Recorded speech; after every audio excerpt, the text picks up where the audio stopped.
What's up, everyone? We're back again for GameFace, episode 343 on Sifted Games at sifted.net. It's a Thursday.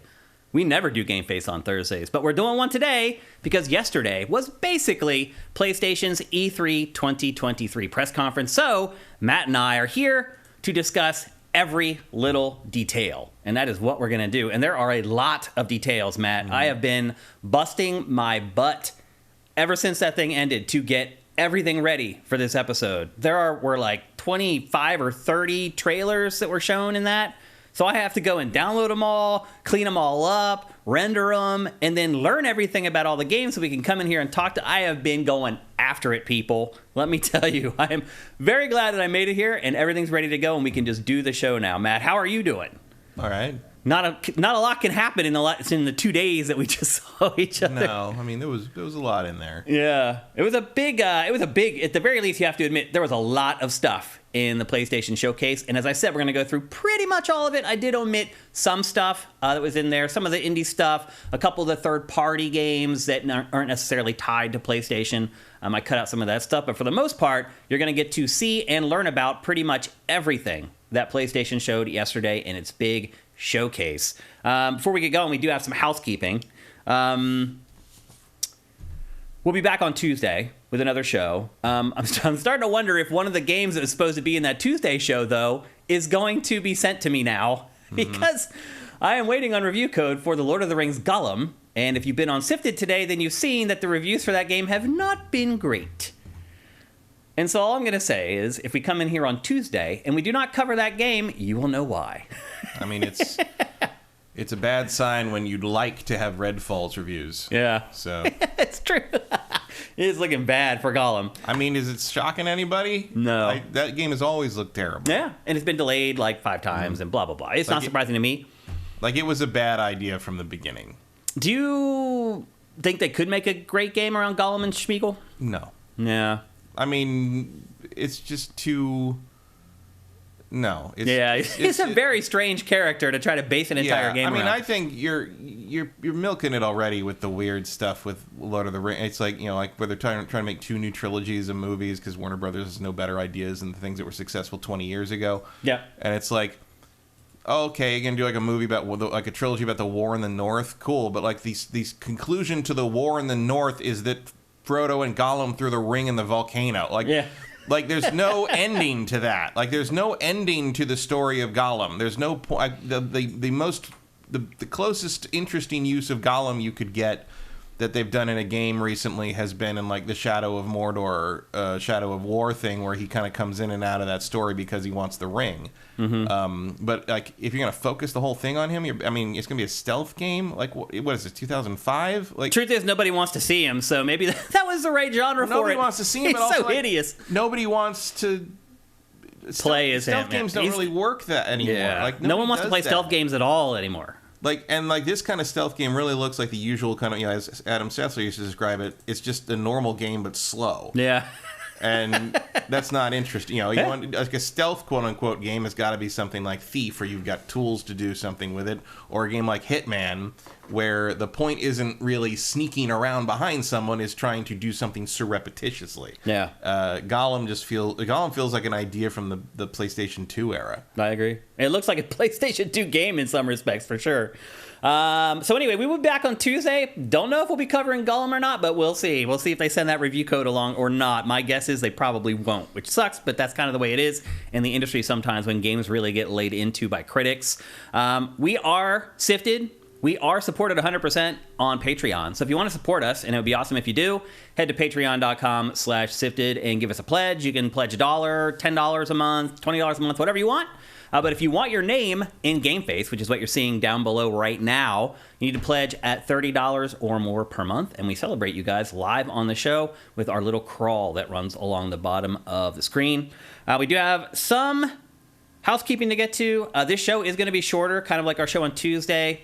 Hoping to target around 2 hours. Look, if we get to 2 hours and I'm feeling okay, we have more content, we'll keep rolling. But on Tuesday, I got to 2 hours and my body was like, bro, shut it down. So, and I was feeling it a little bit like the rest of the day. So I'm just going to keep that in the back of my mind as we go through the show today. I'm going to give you guys everything I can. That's all I can promise you.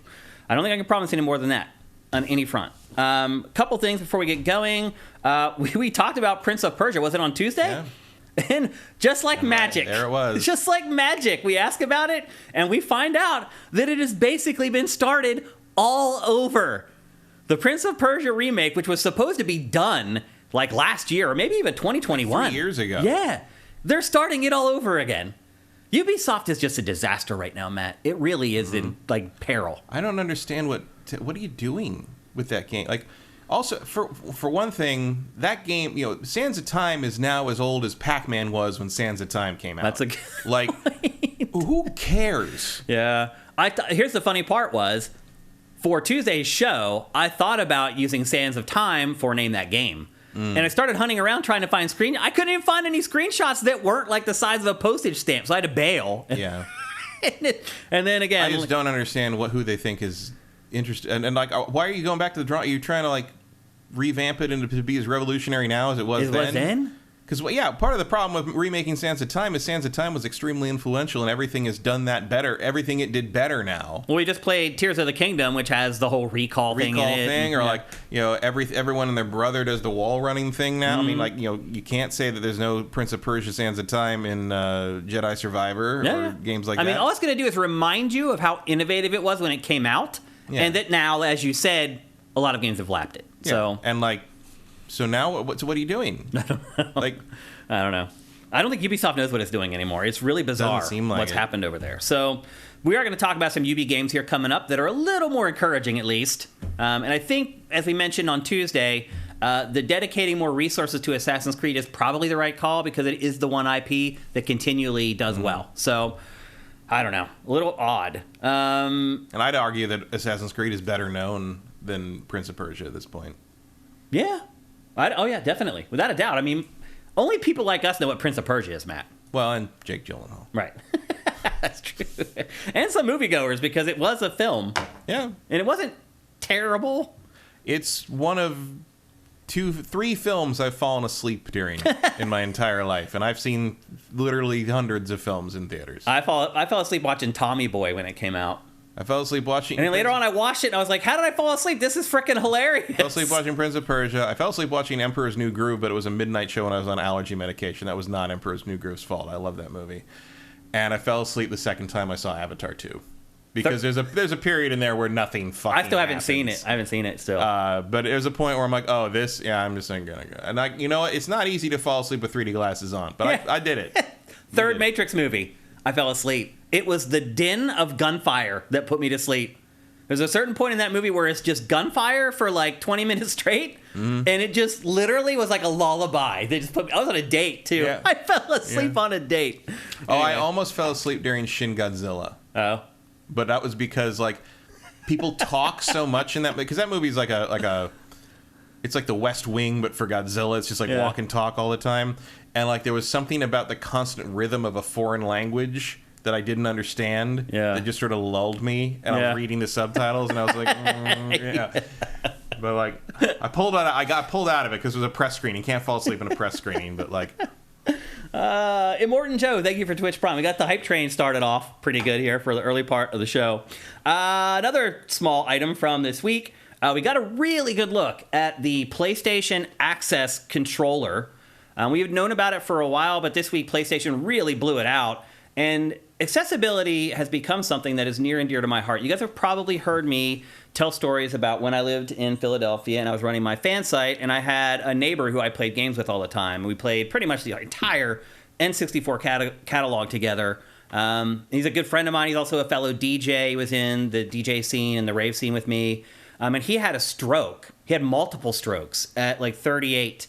And as I moved out here, he continued to play Call of Duty with me online. We're just really tight and really good friends. Well, in his 30s, he had 6 strokes in like an 18-hour period, and he has a disability now. He can't play games anymore, and he's like, that is one of the worst. He said just the other day to me, is one of the worst results of my strokes is that I can no longer play video games. And so I started thinking, I'm like, oh my gosh, like the times are changing. Like all they're working on controllers to help you. So I started sending him trailers. You don't want to play Zelda. Yeah, that's not going to happen. Like, he knows that there are certain games he'll never get to play again. Like, he knows that. But he's hoping, like, if he could play The Last of Us or he could play God of War Ragnarok, like, he would be over the moon about that. So I sent him these trailers of both this controller and the Xbox accessibility controller, and he was, like, blown away. He's like, I had just shut myself off from the games industry because I just assumed it was over for me. I'd never be able to play a game. And he watched this, and it gave him hope.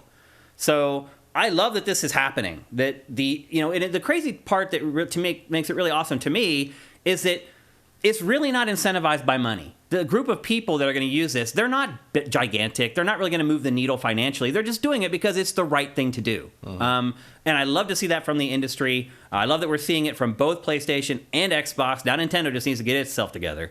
But personally, this makes a big difference for me because a very dear friend of mine really wants to play games and he just can't.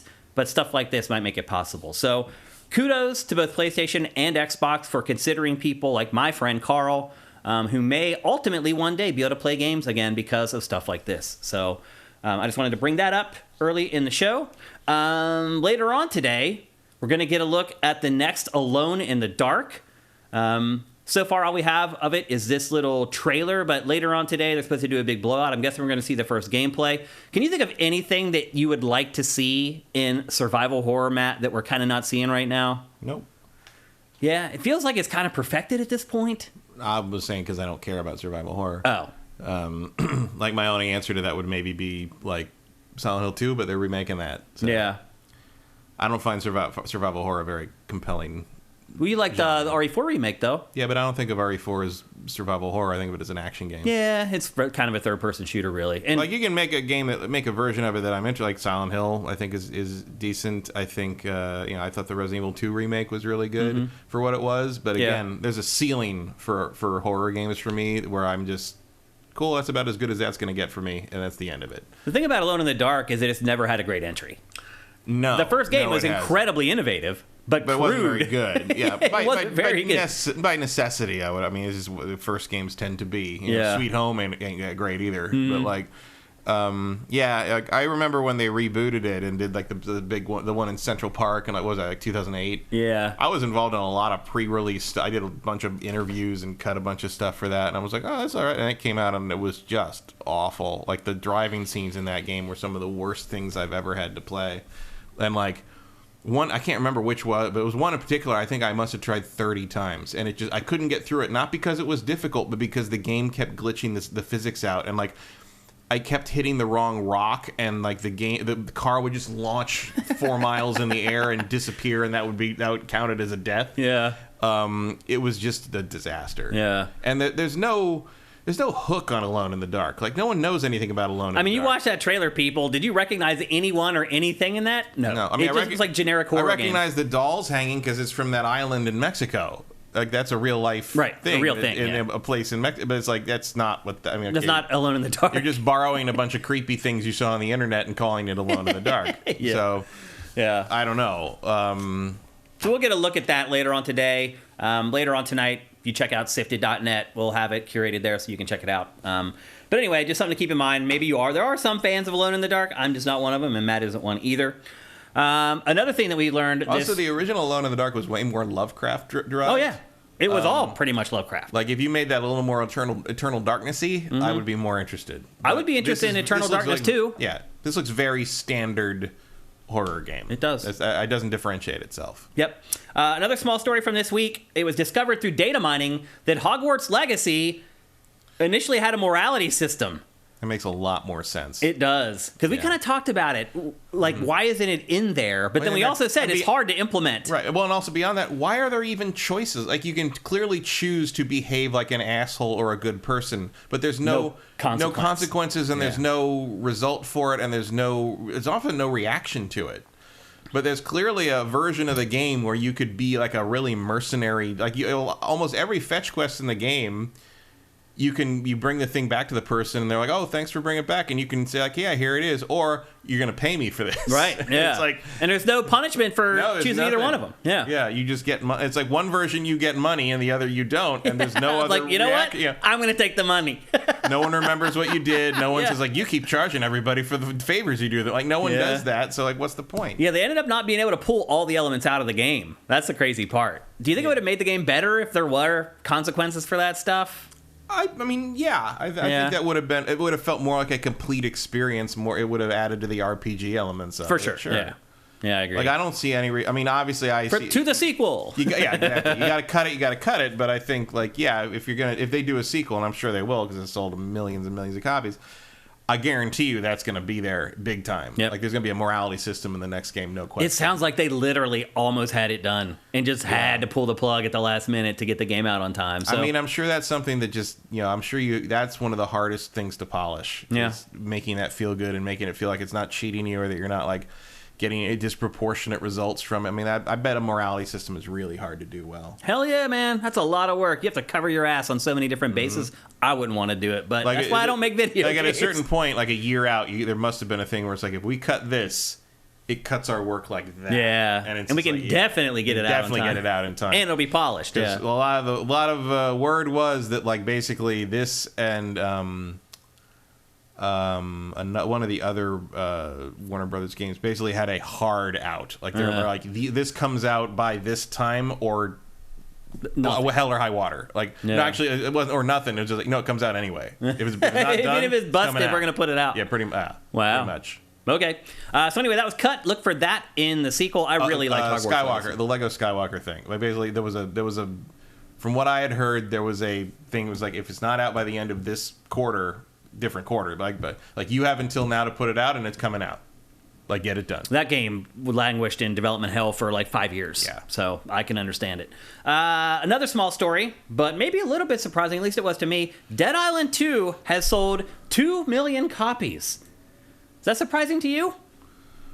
A little bit, yeah. Yeah, it's more than I thought. Yeah, especially because, like, nobody really talked about it. It also came out right around the Resident Evil 4 remake, which, if, like, you want to go zombie hunting, there was one clear smart decision to make between those two games. Well, I would argue it's this one because there aren't really any zombies in Resident Evil 4. Yeah. Well, I consider Ganado zombies still, but I mean, that's the whole question about zombies versus infected versus the zombie fans will argue about that all day. But, like, if you want to kill zombies, this is the game because you're killing traditional zombies and all these creative. Well, not creative. I mean, in the traditional sense, I killed them in one way. The Romero sense of zombies. Yeah. Like, and you're not going to fight any, like, giant monsters or lake creatures or like plants. You're just fighting zombies of various types. Like, this is a more traditional idea. It ended up being the biggest launch in the history of Deep Silver as a publisher. Wow. And Deep Silver also said that it is happy. I guess zombies will be in the next Saints Row, is what you're telling me. Well, they also said that its sales have exceeded expectations for them. This game is a 10-year project. Like, I don't... Yeah, but they've only had it for like 4. Yeah, I mean, I get that. But you think about the 3 iterations and the money that's been put into those and those other development teams that they had working on it. It's like you've basically developed 3 games to make one, and you still only sold a couple million. Yeah, but you write those off as losses. And then, those all, none of those count. I'm just a little surprised at something with a 2 at the end of it that most people, I'd imagine, don't remember. The first, because it was what? 11, 12 years apart, something like that? More than that. Yeah. I think the first Dead Island was like 2010 or something. Yeah. I guess in the end, zombies still sell. Yeah. And like the settings, you don't actually get a lot of LA stuff. And like the satire is in place. It's not super complicated, but it's there. Yeah. Like, I don't know. Like, and 2 million's not a huge thing. No. You could just be a hit with the core audience there to some degree, but like, yeah, it's more than I expected. Me too. Yeah, I thought it'd be so many other games of this kind, just sort of, of this like level and caliber, just sort of come and go, and you never hear about them again. Yep, and you hear later on, I sold like 1.2, 1.4 when it was all said and done. Yeah, this after like a long time and some sales and some. Yeah. So congratulations to Deep Silver. I wouldn't mind playing another one of these. It wasn't bad, and there's some ideas there that could. I feel like a follow-up with a real plan could really expand out the idea and make it more interesting and set it in San Francisco. I'd like to see that. Zombies on the hills. Yeah, I'd like to be kicking zombies down the hill. Watch them roll all the way in a cable car. Yeah, I'm saying that'd be fun. Yeah, yep. So anyway, once again, congratulations to Deep Silver on that. Another small note from this week.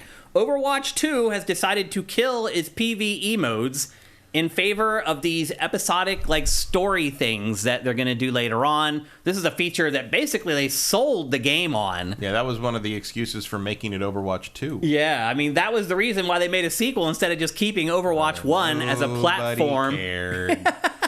I mean, they're just rearranging the deck chairs in the Titanic at this point. Yeah, it kind of feels that way. Do you know how Overwatch 2 is doing, like, with its community and everything? I don't hear anyone talk about Overwatch either. 2. Even the people that I know that used to be like, that's all they lived Overwatch. Yeah. And now no one even knows this stuff happens anymore. Yeah, so they're going to try to cobble together some type of story-driven content. I don't know if I've ever seen a ball drop as hard as this game. Yeah. Like, as this franchise. Like, yeah. They had something special and blew it. I mean, just blew it. These characters are compelling. I like the characters in Overwatch. You've done a great job building the lore.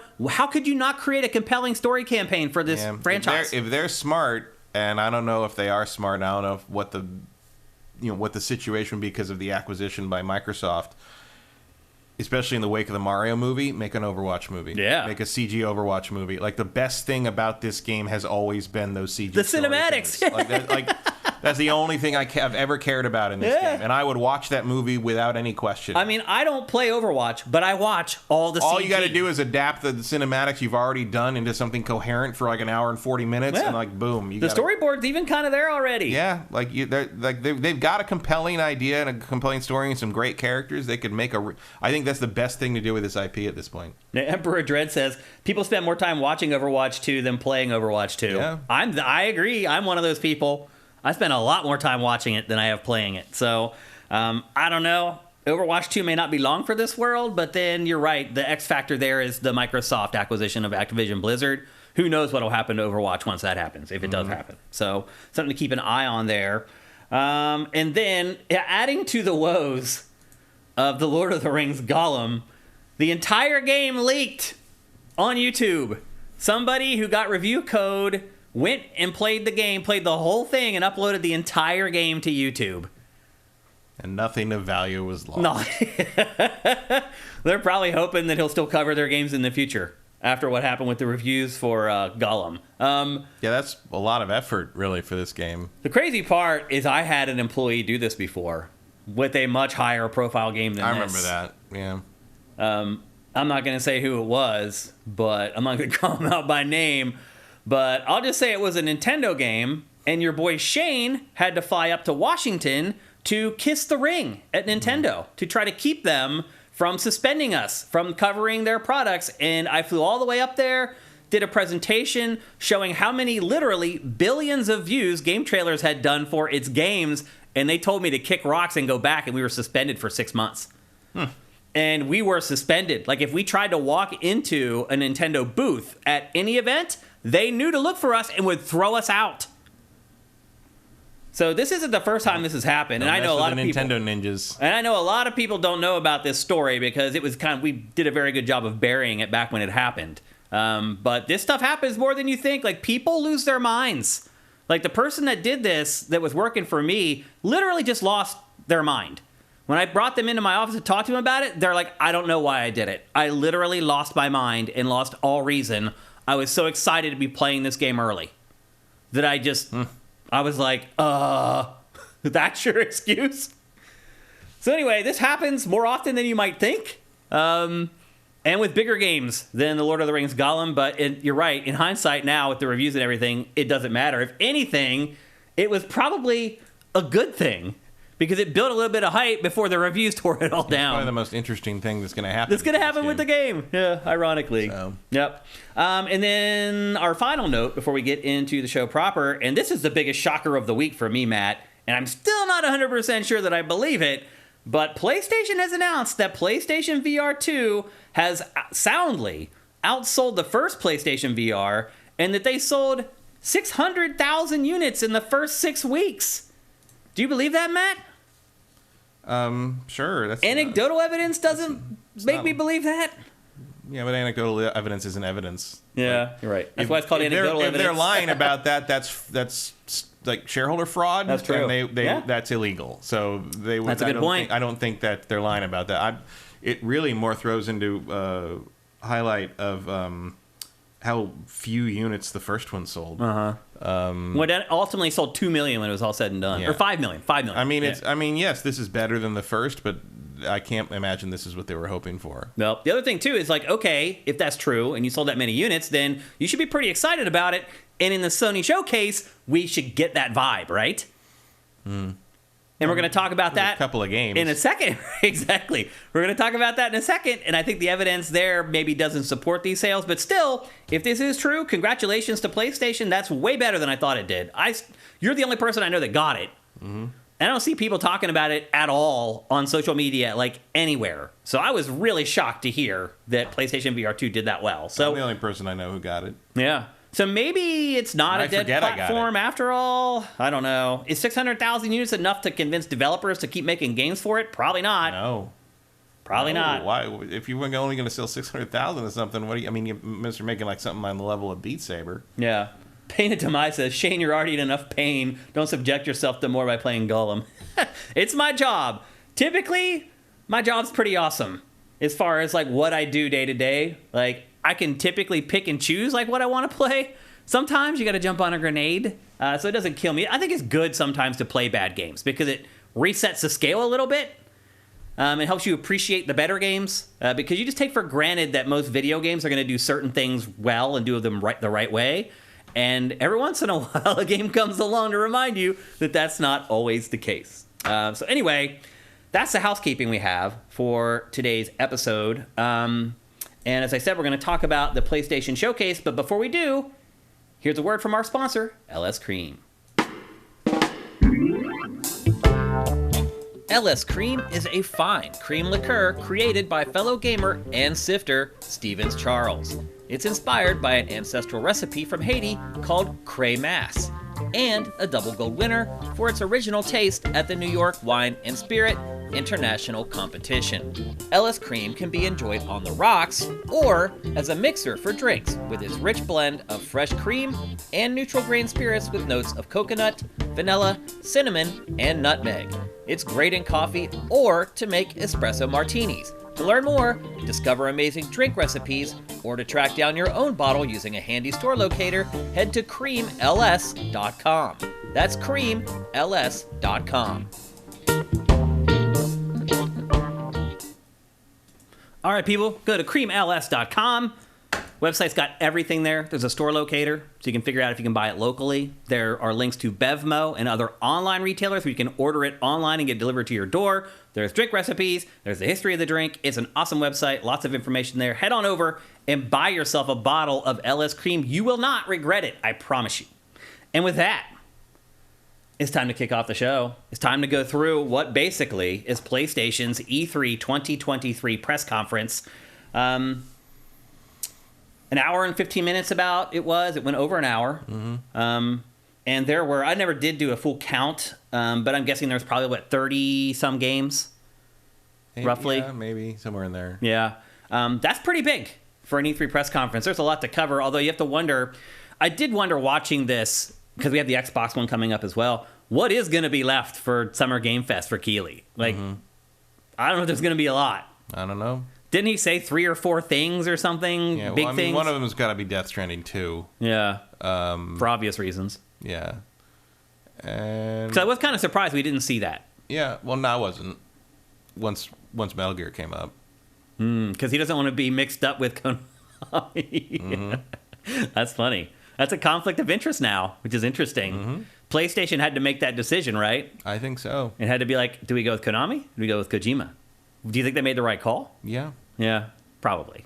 For the purposes of making headlines with this, I think you're right. I think they made the right call. So we're going to go through it game by game. I feel like I've tried to rank the games in order of importance, or at least I think in order of your interest. What games have the most interest for you guys? But we're going to start things off by discussing hardware, believe it or not. The rumored Q-Lite handheld that We talked about here on GameFace. Pactor did an episode of it for Pactor Factor, which is like one of the most watched episodes of Pactor Factor in the last month. People are interested in this, like big time. And as it turns out, all the rumors were true. Everybody loves a train wreck. Yeah. You think that's what it is? Yeah. Really? Mm-hmm. You think it's a train wreck? Well, it's not a handheld, is it? Kinda. If it doesn't work without the internet, that's not a fucking handheld. It's a second screen. Yeah. It's like a tablet. I don't even know how to explain what it is. It's a DualSense controller. It's a stream cut in half. It's a streaming screen with an 8-inch screen put in between it. Yeah. It has all the functionality of the DualSense controller, the haptic feedback, all that stuff with the screen. And as Matt pointed out, the catch here is that you can't load games onto it and play the games. It's not a system. It's a screen. Yeah.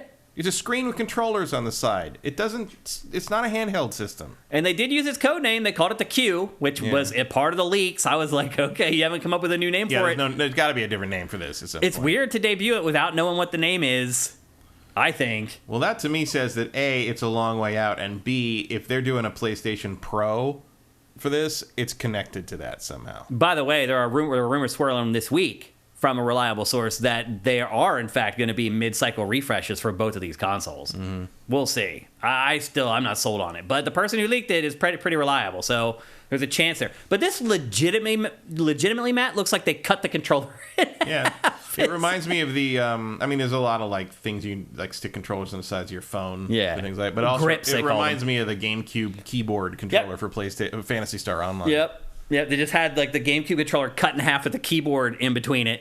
Who's going to use this? I have no idea. So you already have a lot of PlayStation fans out there with Vitas that you can use the Vita to play remote play on your PS5. Yeah. So you kind of already have it if you have a Vita. So you're counting on there's a big section of your fans that aren't going to buy this already. Right, but from what I understand, it's a local thing. Yeah. So like you have to play. Oh, you can't be on the road at like a hotel and like. Not as I understand it. I thought you could. This is a local network thing. Are you kidding me? I think it's like you can just turn your 4K TV off and play it on that. Oh, forget that. So this is for people who only have one TV, basically? I guess. If the wife wants to watch something, you're going to use this to play the games? I guess. That's absurd.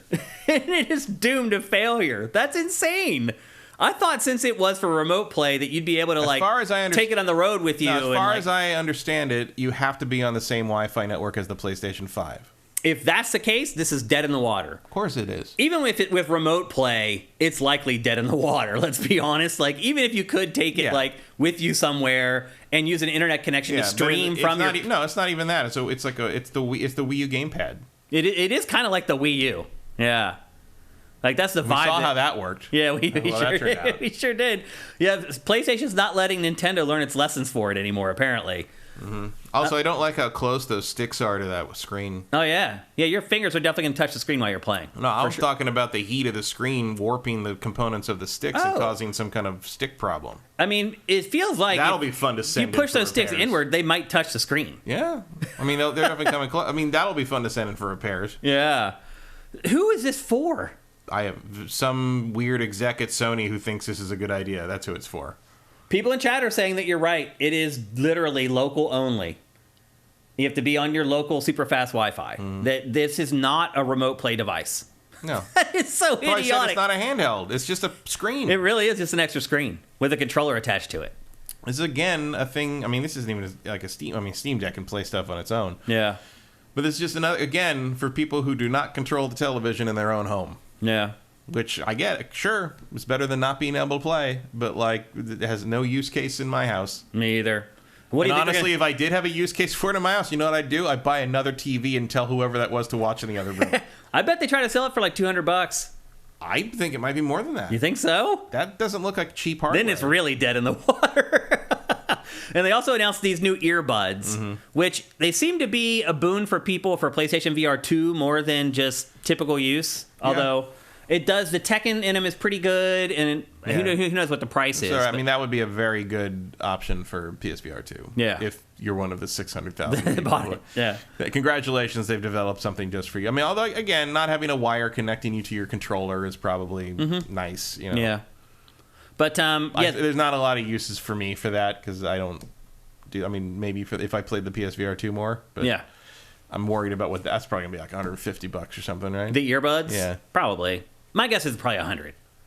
99 or something like that. We're right. We'll see. They may try to compete with like Apple. Yeah, Sony is arrogant enough to think that they're on the level of the AirPod. Yep. So. Yep. And if that's the case, you got to set the price to match it. Otherwise, people aren't going to compare the two. So, but you also kind of have an advantage in that like the AirPods do not sync with your PlayStation tech. So yeah, that's true. How much will you pay for that? Basically? Yeah. So anyway, that's the hardware. Are you surprised that they showed that handheld instead of showing the PlayStation 5 Pro or whatever? No. It's a little early for that. Too early for that. Yeah, even though we are 3 years into it. Also, I think you're going to need the next wave of games to be supporting the power bump. Right. If you want to show something to demonstrate the difference, like I think that's the next wave of first-party stuff. Yeah. Okay. Because that's when the stuff that would be shown kind of later this year or early next year is the stuff that would have begun development with that plan in mind. Right. Yep. Okay, well, speaking of that next wave of PlayStation exclusives, that's pretty much what this entire presentation was about.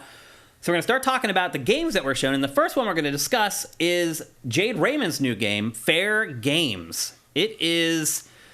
It looks a whole heck of a lot like Watch Dogs, like aesthetically and kind of concept-wise. But as it turns out, after it was over, we started getting some more information about it, and it really isn't like Watch Dogs. It's more like Payday. Yeah, it's more like Payday. Yeah.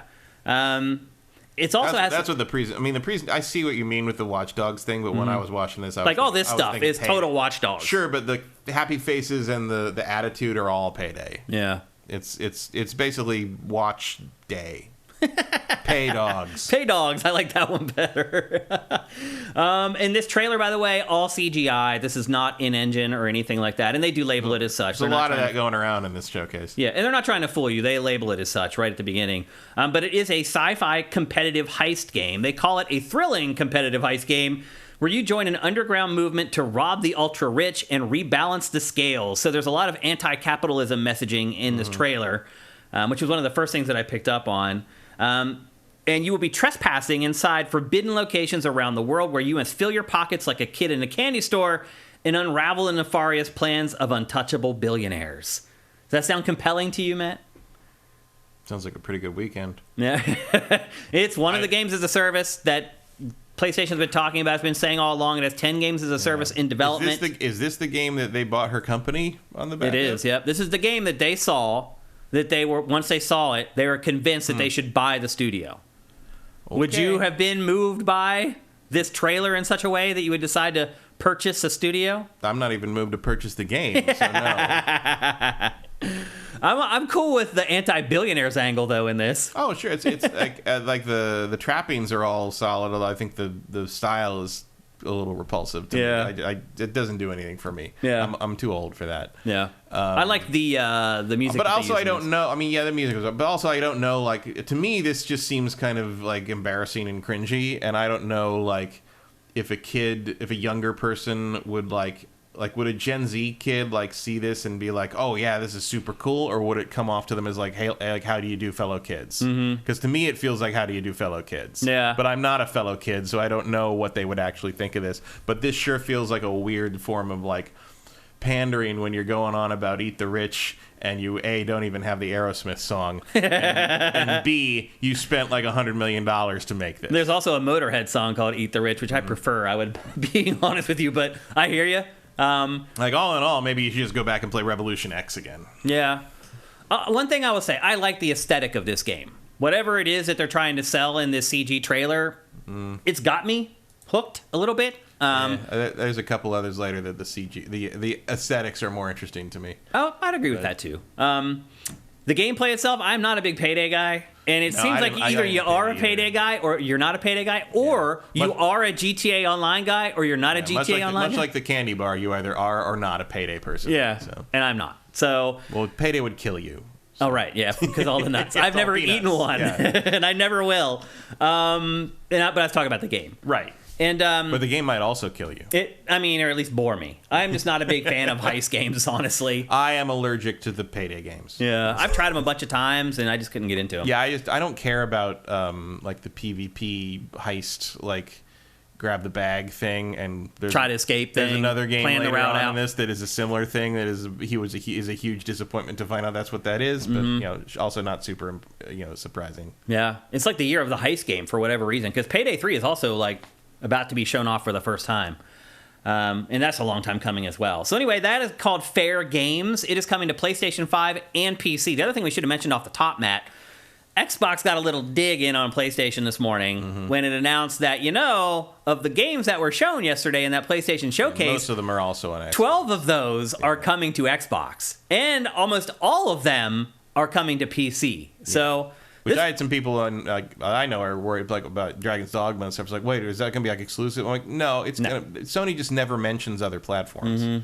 Yeah, I'm sure because they were worried about PC. I'm like, I'm sure Dragon's Dogma will be on PC. That was a big part of my work that I've had to do since this thing ended to prepare for the show today, was going back and trying to figure out what platforms these games were coming to. Because to your point, PlayStation was like, it's just PlayStation. Then you start digging around, and you find a press release, and you'll find that it's multi-platform and come into everything. So I will say, though, after they posted that, your showcase better be fucking amazing. Right. Dude. Yeah. Yeah, because you don't... you don't say something like that unless you feel like you would think, unless you feel like you can back it up. El Guapo just said the same thing. Yeah.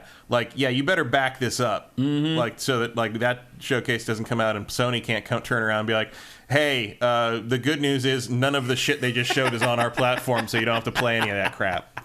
I would. That's what where my target would be for if I was Sony at this point. I know Sony doesn't play that game too much because they know they're in first place and don't need to play that game. Yep. But as long as we're being petty. Yep. So it'll be interesting to see if Xbox delivers on exclusives, real exclusives, during its press conference. It kind of has to now. Yeah. And they'd be really stupid to release that statement if they weren't ready to back it up. But I have seen publishers do really stupid stuff. There's a little bit of hey, don't forget us. Yeah. To it. It definitely felt that way. You can see it a different way. There. Oh yeah. It's not. It's not coming from a place of power. Yeah. Yeah. Agreed. Next up, probably the game that shined the brightest yesterday, without a doubt, Marvel Spider-Man 2. Not only did we get finally a trailer that lasted more than 15 seconds, which is this, that sets up the plot, or at least the beginning of the plot. We also got an 11-minute chunk of gameplay that just showed off so much awesome stuff. We also kind of got a release date. They just said before the end of the year. Fall. Does that make you nervous at all? Nope. No? It's Insomniac. That they weren't able to peg down an exact date right now? Nothing had a date in this. Yeah, I mean, it's only May. Plenty of time. It's fine. Insomniac doesn't miss targets. Yep. So my guess is this will be November. Yeah. Early November. Or late October. Maybe, but I think it'll depend where Call of Duty goes. Yep. That's exactly what's going to determine it. So this sort of sets up the plot for the game. But Matt, we were talking off air before the show started. You don't think that this is actually the crux of the plot, right? No, I think this is Act 1. Because people were saying, oh, I'm so happy that Kraven's the focus of the game. Kraven is not the focus of this game. And I would not be happy if he were the focus of the entire game. If you look at the early bits of the first Spider-Man game, you would think that the focus of the game was Kingpin or Mr. Negative. That is not the focus of this game. Kraven kicks this off, absolutely.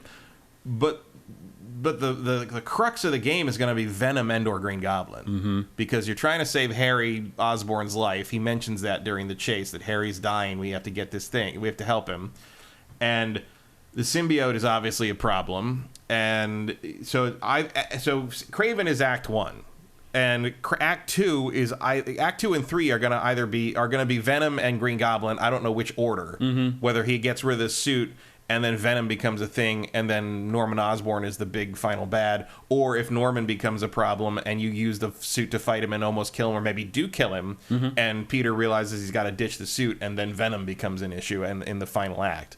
But I guarantee you, Kraven is the warm-up act. Kraven is the opening act villain on this. Yep. The other big reveal here is that Peter gets the symbiote suit. Not to detract from him, but people saying oh my god, this game's about Kraven is like people saying that the first game was about Mr. Negative, because it wasn't. Yeah.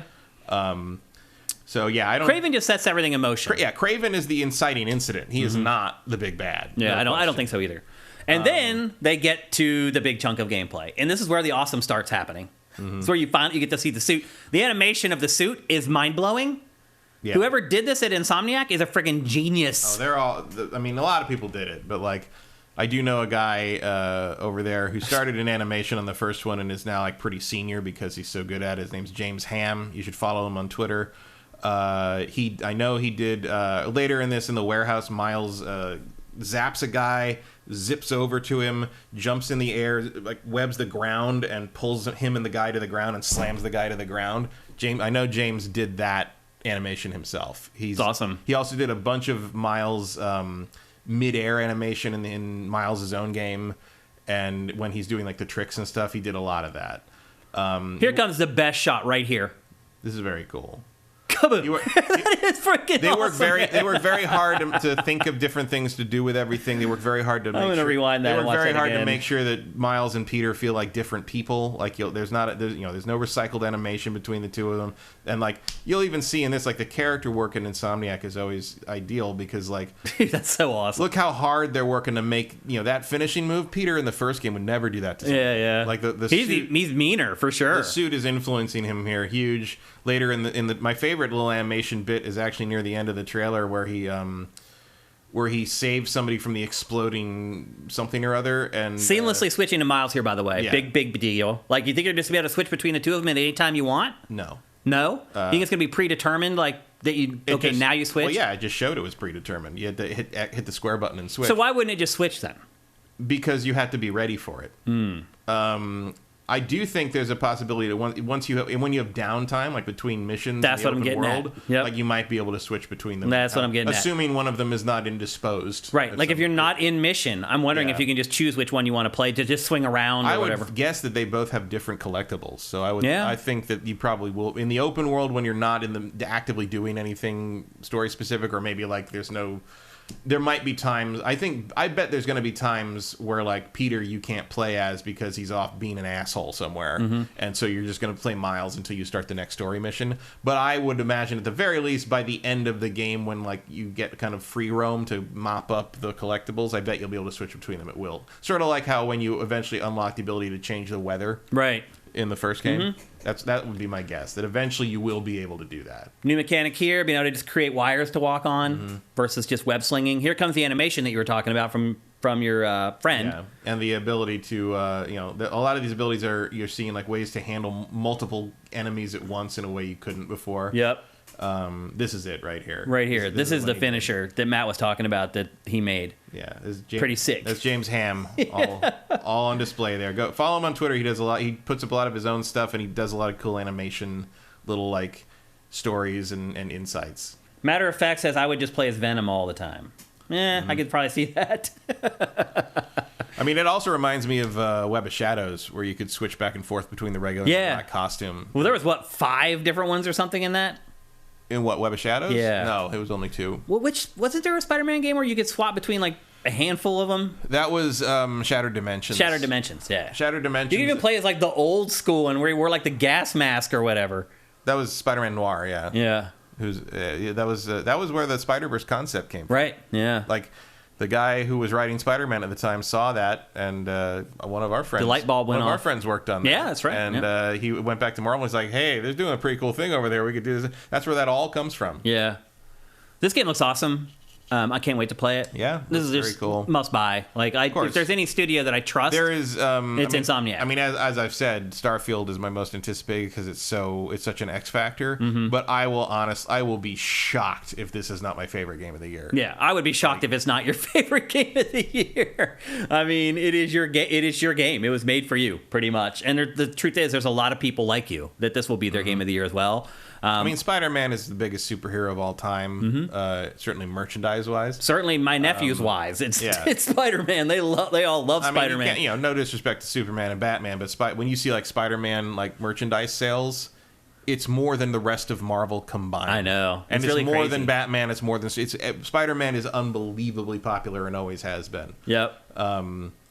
There's just something about him. And the cartoons got me back when I was a kid.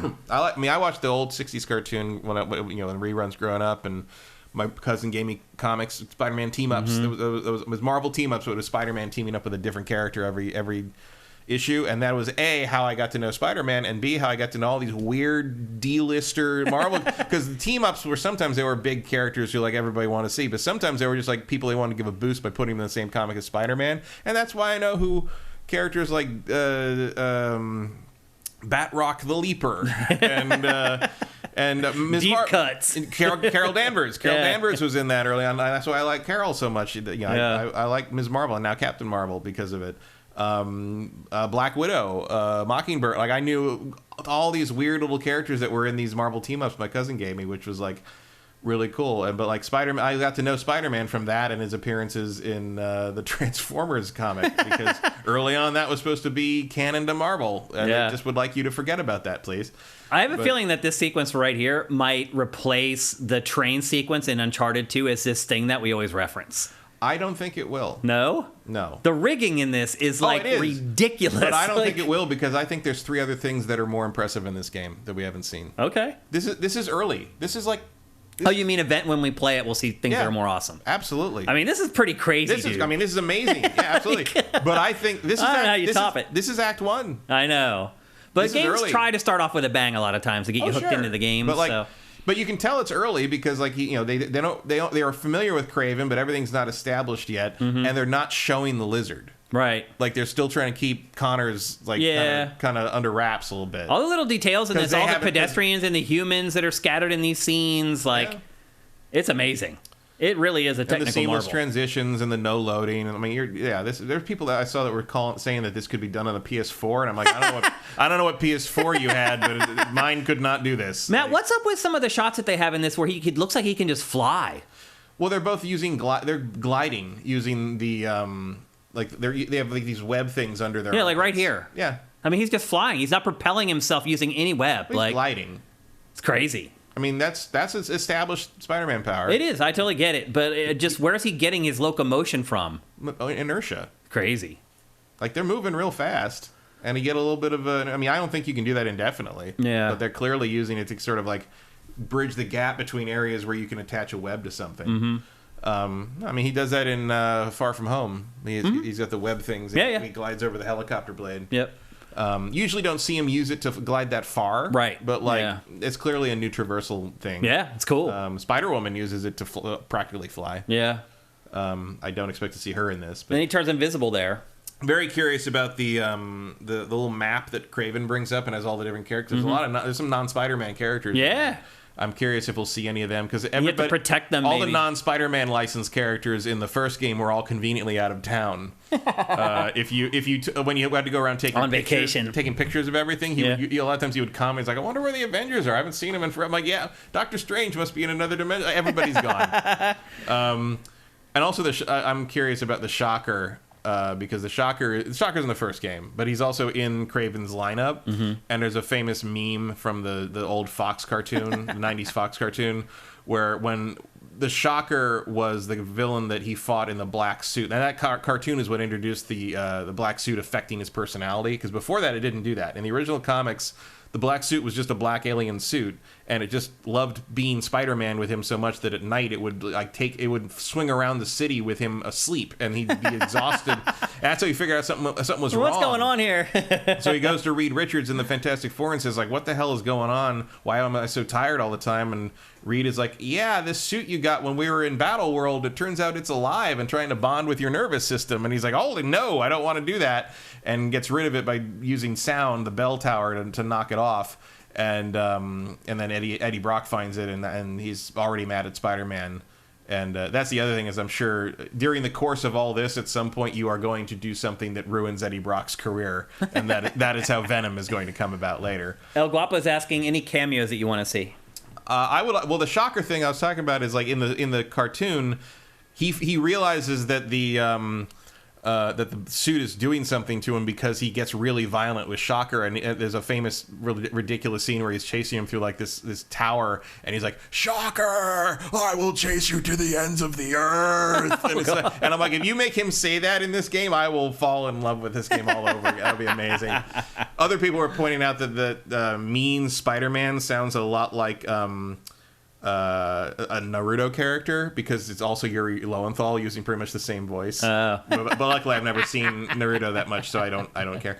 This is a great. That was you just saw the animation thing I loved where he rescues a guy and kind of lets him tumble to the ground, and Miles looks and is like, "What?" Because like Peter would never do that. He'd set him down and like pat his head gently and make sure he was okay. But Black Suit Spider-Man is just like, "No, you're fine." But it's funny too. He like rolls him. Oh, so he perfectly rolls and stands up, and then the dude's like, "What?" Oh yeah, it's great. It's just an attitude thing. Yeah, my hype for this game just went. So yeah, it's very impressive. All looks amazing. Easily the best thing shown at the PlayStation Showcase, as it should have been. Bumps it up a number of grade points just by itself. Yep, I am very excited for Marvel Spider-Man 2, and you should be as well.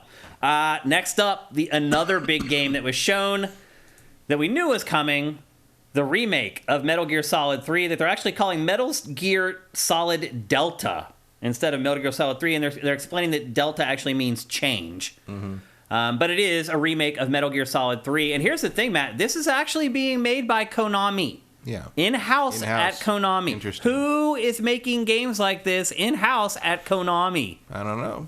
That scares me. I will say that, like, from the screenshots they put up, it is literally a one-to-one remake. Yeah, they're not taking any liberties with it at all. They are just updating the visuals, and from somebody was analyzing the screenshots and said it looks like they might literally just be reskinning the HD remaster. Oh, really? Yeah. There may not be any changes at all to anything beyond plugging it into a new game engine. I might be okay with that. I'm fine with that. I mean, I'm not fine with that because I actually don't like this game. I don't either. I am not a MGS3 fan at all. I thought the whole like CQC system was weird and I would like to see a control revamp because I don't think the controls ever work very well. The bandaging stuff was weird and janky. Yeah, you need shortcuts galore. You need to figure out how that control system works, where you have to hold square when you're also sneaking, or it doesn't count as sneaking or something. Yeah, I have never gotten more than a couple hours in this game. I know everybody thinks it's the greatest thing ever. Yeah, I know. And then people are like, "Oh, Kojima's not involved." I'm like, if Kojima's not involved, that can only be good. Like, I'm sorry. The dude is the most overrated game developer in the history of the medium. I'm sorry. Everyone's like, I can't believe this trailer wasn't in real time and it didn't have like weird ARG. I'm like, good. I don't care. I don't want it to be. Just show me that it's being made and back to me later. I don't care. So Konami did put out a press release a couple hours after they showed this trailer. It included a little bit of information. They did say that they are targeting a faithful remake of Metal Gear Solid 3. It's hard to believe it was released in 2004. It's been almost 20 years since the game came out. But they're trying to make it for a new generation of players and loyal fans alike. They're hoping that they'll experience the origin story of the famed Big Boss and witness how his legend was forged in the crucible of Operation Snake Eater. The remake will star the original voice actors from the original game. Yeah, it sounds like they're just using the original recordings. Oh, really? They're not even going to re-record the stuff. I wouldn't want to re-record it with, David Hayter. David Hayter's voice doesn't sound the same anymore. You're right. His voice has changed a lot with time. As we heard later in the showcase. Yeah, that's true, actually. But it will feature the original voice. Yeah, I tend to agree with you. I think it is probably they're just using the same recordings, which from 2004, they're probably still workable. Oh, come on, Delfino. My favorite sport is dissing David Cage, and you know it. What did he say? Matt dissing Kojima, his favorite sports. Yep, there are a lot of Kojima fanboys out there. I can't date Kojima because then Jeff Keighley would never talk to me again. You think Kojima's cheating on him? I would never do that to Jeff. Yeah. But otherwise, yeah, it looks like it's just going to be as faithful with a conversion as possible. Do you think that's what fans want, or do you think they would want to see some stuff fixed up? I think they're divided. Yeah. I think I've seen people that are excited to play it again and glad it's not being changed. I've seen people that want it to be changed and updated. I've seen people that don't want it to be changed without Kojima's input. I've seen, you're never going to please everybody or maybe anybody with this thing. So I don't know. Like, it's a bold move. I don't know if it's going to pay off for him, Cotton. Yeah. And then they announced kind of on the tail of that there's a Metal Gear Solid 1 Master Collection coming.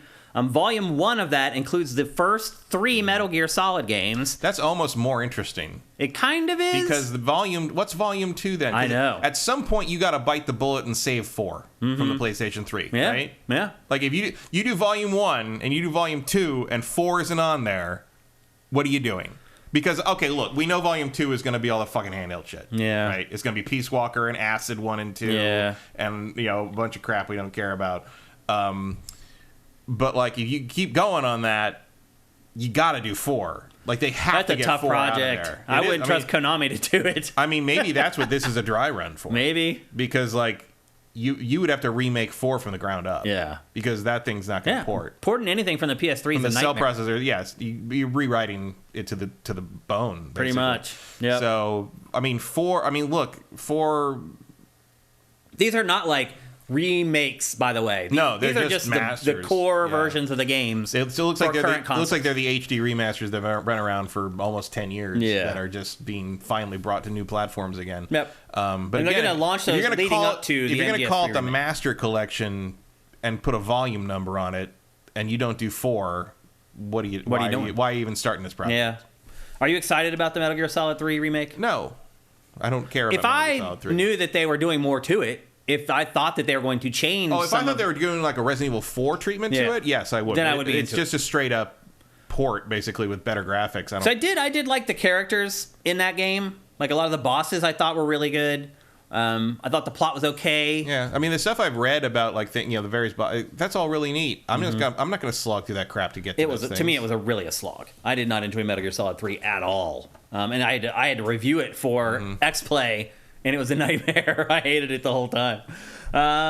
Next up, Alan Wake 2. This seems to be the game that, like, at least on Sifted, a lot of people seem to be the most impressed with. Or one of the top 3 from this showcase that people were impressed with. I'll say this, it does seem to have a little bit more of a serious angle to it than the last Alan Wake. To me was almost kind of tongue-in-cheek at times. It had that a little bit. A little campy. There was a little bit of that happened kind of to it. Yeah. This seems more deathly serious to me, and I'm all about that. The marketing is, we'll see what the game is. That's true. I mean, the marketing for the first one was pretty straight, too. Yeah. This is coming out on October 17th. So not long to wait. So all the rumors about it, coming out this year, we're like, that sounds crazy. And it turns out it's legit. It's coming out on October 17th. Also, this game is this is so weird, Matt. They're only going to release the game as a digital release to, in their words, avoid charging $70 for the game. Interesting. Like, yeah, really? It has to be digital, otherwise it's going to cost $70? Well, I mean, that's fine. Well, people have been arguing about that forever. It's like the digital game should cost less because you don't have the expense of the retail pipeline. This kind of flies in the face of what a lot of publishers are doing, where they're charging you $70 for the digital game. It feels like a shot across the bow. Sony and the other public. Yeah, because man, I was at Target yesterday and I was looking at some of the games, and there was there was a fairly recent game there. It was $69 because I haven't looked at games in a retail store in forever, and I looked at it and it was $69.99. I'm like, why is it a special version of something? Why is it good? And I finally go, oh right, games for $70. Yeah. Well, it's also bizarre to see Alan Wake be debuted in a PlayStation press conference instead of an Xbox press conference. Was it debuted? I thought we'd heard about this before. I mean, we knew about it, and there's a trailer for it. But for it to, you got to choose. Well, maybe it is going to be in the Xbox one, too. That would be weird. That doesn't happen very often. You might get a gameplay demo. Maybe. But typically, you pick and choose which one. And for it to be in the PlayStation one, where, I mean, the fan base for Alan Wake, let's be honest, is with the Xbox fans. But I mean, I'd say the fan base for Alan Wake doesn't exist. I mean, at this point, it may not. At most, it's with the Control fans at this point, because he had that DLC. Yeah. I don't see in this trailer, though, a lot of the tenets of the first game with the whole using the flashlight and the light stuff. I don't think you really need any of that. Nobody really You don't think the game's going to have it? No, but there's Max Payne. Yeah. Well, he's like the head of Remedy. Yeah. He always likes to put himself in their games. What's his name? Sam Lake or whatever? Sam Lake. That's right. Yeah. Yeah. Not to be confused with Alan Wake. Sam Lake, Alan Wake, Alan Lake. I think the game looks pretty good. It looks different. He's doing the flashlight thing. Yeah, but it's not. You know what I mean? Yeah, but the mechanic of like fighting the more of an X-Files thing. Well, it was a mechanic. You'd use the flashlight to like stun the enemies, and it would let you shoot them. I don't know if that's in this. I hope not. I mean, although it kind of looks like there's some shadow things in here. Yeah, I bet that one shot right there at the end, maybe that's what it is. But I don't know. And people in chat, One Super Master Gamer, I hope the gameplay is not only flashlight shooting. No, I don't think it should be. Yeah, we'll see. But that's Alan Wake 2, and that's also multi-platform. Again, a game that was shown that's really a third-party game that's going to come to everything. And I don't think the PlayStation was intentionally misleading people. I think they're just conveniently leaving that out for people who they've always done aren't going to dig. Yep. Next up, Been talking a lot about Ubisoft the last couple episodes of GameFace and Assassin's Creed Mirage. We finally got the first gameplay trailer of it. Also a game where my hype level went up a couple notches after watching the trailer. Looks like Assassin's Creed. It looks like the OG Assassin's Creed, like first 2 or 3 games Assassin's Creed. It's taken some lessons from the open world game. Yeah, for sure. Like the combat definitely looks like it's still an adaptation of that, which is good. A little bit, but I mean, there's elements in here that were really focused on in but the early games. over guys and the count, like that's all taken from the ancient trilogy, which is good. The combat on that opened up a lot. But I do hope that they remember that he shouldn't be able to fight 12 guys in armor. Like, you should have to run away sometimes. I mean, that's what this looks like, though. I mean, that's what it looks like, but is it what's going to happen? I mean, that's how the Assassin's Creed 2 trailers ran, too. But when you play Assassin's Creed 2, you can fight everybody in all of Milan all once. I hope they make the combat something that you have to be good at to survive against more than one opponent, and that if you're up against 6 guys, you'll be like, I got to go. I mean, this trailer seems to intimate that it is going back to the roots, though. A lot more stealth, a lot more sneaking around. But the trailer of Breakpoint indicated you'd have to hide. Right. Like, let's not forget how Ubi promotes its shit. It doesn't always reflect what the game is. Yeah. They show him eavesdropping in this, throwing knives. That's all stuff that I associate more with the old Creed games versus the that new one. move there. That is pure. This fighting here is pure ancient trilogy stuff. Yeah, which is good. I mean, this is 9th century Baghdad, by the way. Yeah, he should be good. Set. Yeah, this is a prequel to Valhalla technically, because he's in Valhalla. Yeah, he's older in Valhalla. He's the lead assassin that's helping you out in Valhalla. But this is before that. They show when he was a young pup. Yeah, they show scenes in this of eavesdropping, pickpocketing, stealth, bribing, assassinations. The assassinations are straight out of Unity. I mean, I'm just happy to be in an actual city again. Yeah. You know, like me too. That's the main thing I missed from the new trilogy was like the dense urban areas, the population, the blending in with the crowd. There's a little bit of that in Valhalla, but it wasn't like a real focus of it. But just the recreation of these ancient places that just haven't been, I mean, the land, obviously the ancient Egypt one was great. Like, I mean, they do a good job of the sense of place in those games, but the sense of like being in a particular city that sort of like what the series sort of made its name on has been gone for a long time. Yeah. And this is nice to see again. Yep. It also shows aerial assassinations. As I said, the throwing knife. Originally put in clandestinely. Right. For the original game. Yep. And there's also a new ability called the Assassin's Focus ability that allows you to kill multiple targets in a row. And that, I believe, is straight out of Splinter Cell. Didn't Splinter Cell have some crazy mechanic in it where you could... something like that, but more Far Cry. Far Cry has the ability where if you stealth kill somebody, you can chain to up to some games up to 4 other enemies. Okay, if they're close enough. Yeah, so really, it's just a Ubisoft thing that they've had in a couple games that they're bringing into this, and I'm all about it. I think it's cool and a good idea. You've been able to do it with in other Assassin's Creed games with do the thing and then throw a dagger. What's that thing right there when he goes to jump? See how there's watch it again. There's like a ghost there. I think that's... See that white silhouette? Those 2 white silhouettes? I think that's what that is. That's the chaining attacks. I think that's the chain. Yeah. It's showing what... There's 3, actually. Yeah. There's 3 white silhouettes there. Yeah, I'm sure you can upgrade it to kill more than one person. It's cool, man. I'm excited for this game. I haven't been excited for an Assassin's Creed for a while because I always felt like I knew what I was getting. I'm like, the new setting's going to make things a little different, but I feel like I know what the game's going to play like. Like, I think each shot here is supposed to be him doing a different kill on each of the guys until it switches to what is clearly a group fight. Hello. What's up, Luna? I'm excited for this game. Again, my hype for it went way up. I am now glad it's on my fantasy team. They also announced the release date for the game. It is coming out on October 12th, so not a ton of time to wait. There's not a lot of risk there. I'm feeling pretty good about it making it before the end of the year. But again, the proof is going to be in the pudding. We'll see if it actually delivers on all this stuff that they're promising in this trailer, because they are promising this stuff in this trailer. So if they don't, GameFace will take their ass to task, because that's what we do. But anyway, I'm really excited about Assassin's Creed Mirage. I hope you guys are too. Another game, though, that is multi-platform and coming to pretty much everything. And then here, to me, Matt, this is the biggest surprise of the whole thing. Dragon's Dogma 2. We knew it was coming. They announced it a while ago. We hadn't seen any media or anything from it for a while. Yeah, it's further along than I thought it would be. Yeah, like way further along. Like, I did not expect to see this at all. When this game popped up, I was like, what? I thought this was it. I thought it was going to do this, and that was It'd be over, yeah. And instead, they roll on to show a shit ton from the game.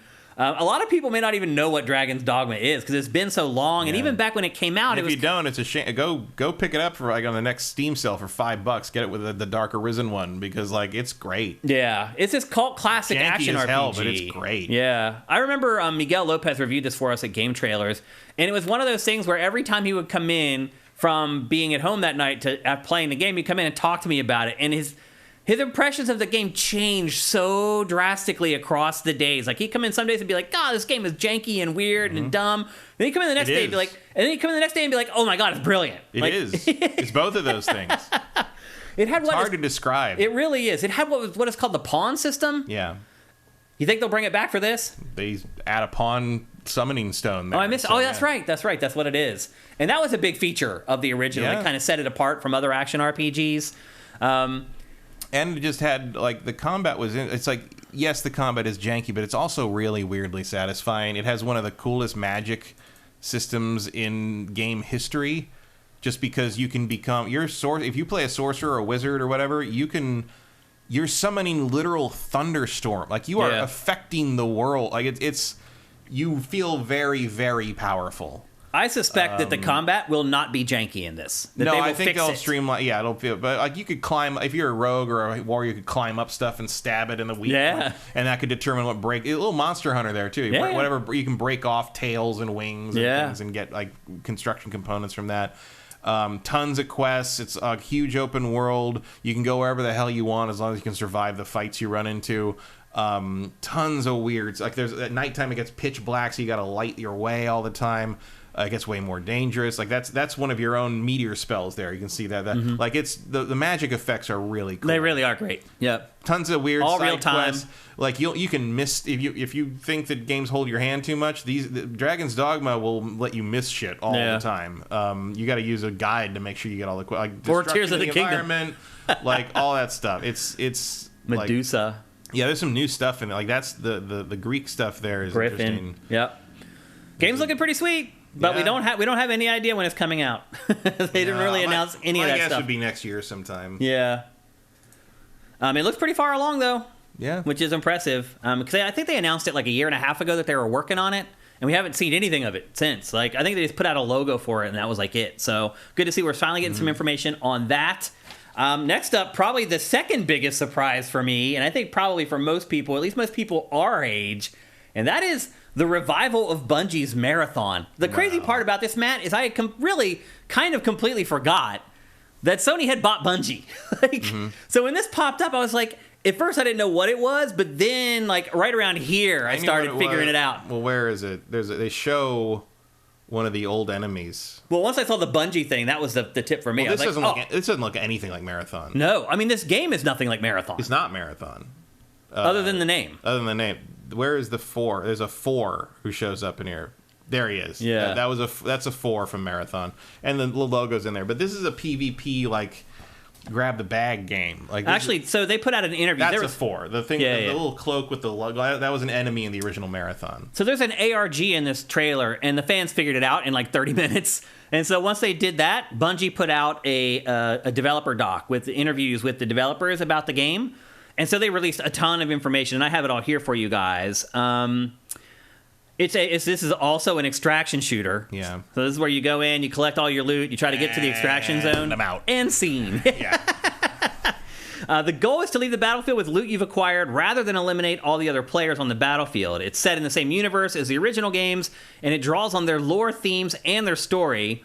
There are substantial story components in this game that you see in other extraction more story in this than you see in other extraction shooters. So they're trying to create some kind of a narrative thread that goes through the game. Low bar. Yeah, it is a multiplayer game as a service. No shock there. And it's player versus player, team based, and you have to extract. So you go through the map, you collect a bunch of stuff, and you have to. Usually in these games, you get to the extraction zone, you have to hold off like a horde of enemies that come after you and survive, and then hopefully you get into whatever the ship is that takes you off, and then you can basically keep all the stuff that you collected on your run.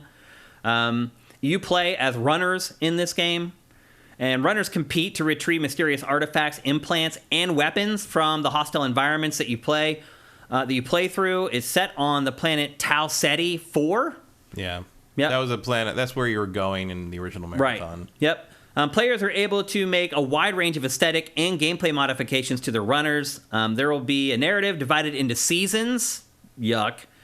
It's Destiny, basically, in that regard. That will be furthered by the actions of players in persistent gameplay zones.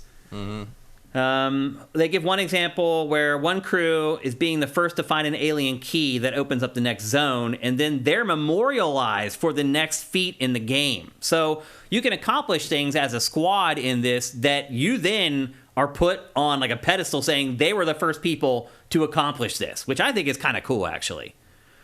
And you have to figure out how to unlock the zone for other players. If you're the first team to unlock a zone, you have to then figure out how to unlock it for everybody else. Artifact pieces will combine into bigger and more powerful artifacts, so there's a continuous risk-reward balance in choosing to stay longer and risk one last battle or to try and improve your load and your haul before you get out. And that's just intrinsic to all extraction games. That's the dark side. That's the rub of extraction games. Is like, do you stay longer to try to collect more, or do you get the hell out with what you got already? That's the press your luck aspect that kind of defines them. And to Matt's point earlier, this is nothing like what Marathon was before. No. They basically just tacked like the... If it wasn't for that thing there, the 4, I would never have known this was Marathon. Yeah, they just tacked the name and the I saw Bungie, and then I saw that thing, and I'm like, is this Marathon? Yeah. Because like that's a very iconic enemy type from those games. In the end, they are not enemies; they are brainwashed and being forced to work for Durandal. But I do like the art. The art looks cool. Like that character, I think looks art design's awesome. really neat. But I'll tell you, man, PvP, don't care. Grab the bag. Extraction, don't care. I don't either. And honestly, ever since they started removing story content from Destiny, Bungie can go fuck itself. Yeah, I don't play Destiny 2 at all anymore. No. Once they did that, I was kind of done with them. Yep. Not okay with it. But I'll give this a chance. I won't. Maybe not a big one, but I love Marathon. Marathon. Marathon was my favorite thing. I mean, I thought it was better than Doom. I thought, because it's very story driven, very interesting, very creepy. That original game on Mac in '94 was amazing. Marathon 2 is one of the most incredible. I remember downloading the demo of Marathon 2 in the dorm room on a dial-up. It was 50 megs, and it took all night. I slept. I went to sleep and woke up in the morning and played it. Days. And load up. By the way, if you have never heard it, load up the title screen theme from Marathon 2 that Marty O'Donnell wrote, and tell me that thing doesn't go way harder than it needs to. Marathon. Like, it's amazing. And then Marathon Infinity is one of the most complicated multiverse alternate timeline stories ever told. Not just in a game, in anything. This is when Bungie was making all its games for Mac. Yeah, it was all from Mac. I think Marathon 2 is the only thing that made the leap out of there. It had an Xbox version and a PC version at some point. And then they were making Halo, which was supposed to take place in the same universe, and then Microsoft bought them, and Halo kind of does. Yeah. The character you play in Marathon is wearing Mjolnir 2 armor, and obviously Master Chief wears 4, or 3 or 4, depending on where you are in the timeline. But the implication is that you are one of, I think, 7 cyborg enhanced security officers who are clearly prototypes of what would become the Spartans. Yep. But I've already gotten deeper into the storyline than this game probably will. Yep, so. That's true. Next up, very hard to play, and it's also if you really want to get into it, Pathways into Darkness was one of their first games, which was similar, but it was only on Mac. You were exploring a temple in like a Mayan ruined temple that ended up being inhabited by an alien, which was one of the original aliens that were the forerunners of the what would become the Covenant. And if you play it, it's all just done in old Mac Mac OS 5 like windows. Like they're all just windows. It doesn't take over the screen. It's just in little windows. It's like you're basically playing a spreadsheet that happens to have graphics. It's amazing. Like the early 90s were the Wild West. As they were moving into GUIs and Windows and everything. It was crazy. I remember going to the midnight lunch in Windows 95 and coming home and my friend being like, I can't believe I can see everything. It's not like Windows 3. I can just like click on stuff and it's all coherent. And I'm just like, welcome to Mac. Like, man, it took a few years, but here we are. Are you guys starting to notice a theme yet about this entire showcase? CG trailers of games that will charge you extra. Shootery CG trailers for games as a service. That's pretty much what's happening in this. And we have another one right now, and it's a game called... with really interesting aesthetics that won't actually matter to what you're playing. Probably not. We have another one, and this is called Concord. This is from Firewalk Studios. I couldn't even figure out what the hell this was. Yeah. This is another studio that they had working, and this trailer gives up nothing pretty much. No. It has zero value. I'll tell you what it looks like. It looks like the old Atari commercials. It does kind of, yeah. This is by Firewalk Studios. It is also another game-as-a-service shooter, although they've really given very limited details on this. The sentence that they provided reads as follows. Every time you log in is the beginning of a new adventure, and every match is an opportunity for a new story. It's these ideals, blah, blah, blah. Look, all I know is that we're apparently warping to a Saturday morning cartoon programming block. It's these ideals that define Concord, its unique universe of vibrant worlds, and its rich cast of colorful characters. But really, it's just another game-as-a-service shooter. This could be anything. Yeah. I mean, it's sci-fi. Sure, but it could still be anything. Sci-fi game-as-a-service shooter. That's the theme of this entire press event, basically. Somebody got to eat that smash burger. Yeah. Like, there's limited food in space. Yeah, this game is not coming until 2024, though, so we probably won't be seeing a lot more about it for a while. But I guess they just wanted to get it into their big press event for 2023. But not too excited about that one, but we don't know that much either, so we'll wait and see. Next up, a game called Helldivers II. This, if you're a fan of The Boys, or if you're a fan of Starship Troopers... Yeah, Starship Troopers is the template here. There's a little bit of The Boys in here, too. The tongue, this whole presentation thing. You're right, though. The Boys kind of stole some of that from Starship Troopers. Yeah. Like this is pure Starship Troopers. Yeah. And I mean, the movie, not the book. Right. The book is the opposite of the movie. Also, if you played the first Helldivers, it's the same attitude. Yeah. It doesn't have this kind of production value, but it's that same kind of tongue-in-cheek, you're out, raw, kind of, there's a little bit of Team America World Police on this, too. Yeah. Like, go defend freedom by murdering aliens that it's really like Starship Troopers, because you're going to these planets to mine materials, and you're the people who are defending the mining rigs while this stuff is mined. You're imperialists, and you're doing it through the propaganda. You're seeing it from the point of view of the propaganda. I really like the first Helldivers. It's mindless and too long, but it's fun, and this looks like more of that, but like with higher production values and probably better gameplay. You can see this is a 4-person co-op. Yeah, there's a little bit of Warhammer in it, because you can see, like, the Space Marines having, like, capes and sort of the imperialism sort of elements, like, remind me of Warhammer. But, which, by the way, is getting Power Wash Simulator DLC. No, that's right. That's amazing. Yeah. We did get some information from the developers on this, and a lot of it was just talking about what we just talked about. Basically, the whole, you're going to planets, you're trying to mine, and you're defending the mines from aliens, and blah, blah, blah. In the first game, the variety of missions was actually pretty good, and there were actually a bunch of different aliens you could fight, and you got to choose where on the map on the galaxy you went to, and that would determine kind of who you had to deal with and stuff, and it changed over the seasons, and like everybody who was playing affected what territory you held and the other aliens held, and so it was really cool. Like I'm actually really interested. I mean, this trailer doesn't really tell you a lot, but like I'm interested in whatever they're doing here. Yeah, I think it looks cool. The first one was cool, and the idea of a new one with like way more budget and promotion can only be a good thing, I think. Yep. Some of the stuff that they shared, it says you have a host of superpowered primary weapons and customizable loadout.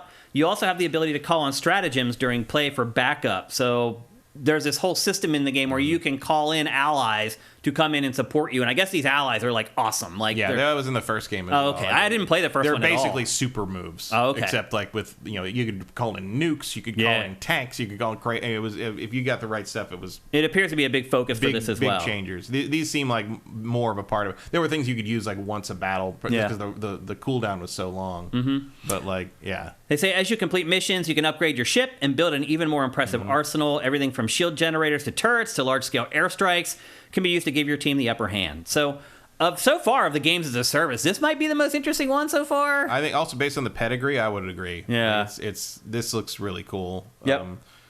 I mean, I'm purely speaking on how much I enjoyed the first one. And this is still coming from 505 Games. Yeah, and we'll have to see like kind of how it plays out, because like one of the things about the first one is that it does have a charm because it's so small and kind of scrappy that like it's like, it's trying to do all these things, but it's kind of doing it kind of like the Ascent, that Cyberpunk game, where it's like Obviously, it was not on the level of what Cyberpunk 2077 was attempting, but it was nailing what it was doing so well. I mean, that's kind of 505 games in a nutshell. Yeah. Like, if there's any publisher that still publishes, like, B-level games, not AAA, but, like, AA, it's 505. Yeah, and this seems to be right up that alley. Yep, exactly. So I think it's looking pretty cool. Again, that is Helldivers 2.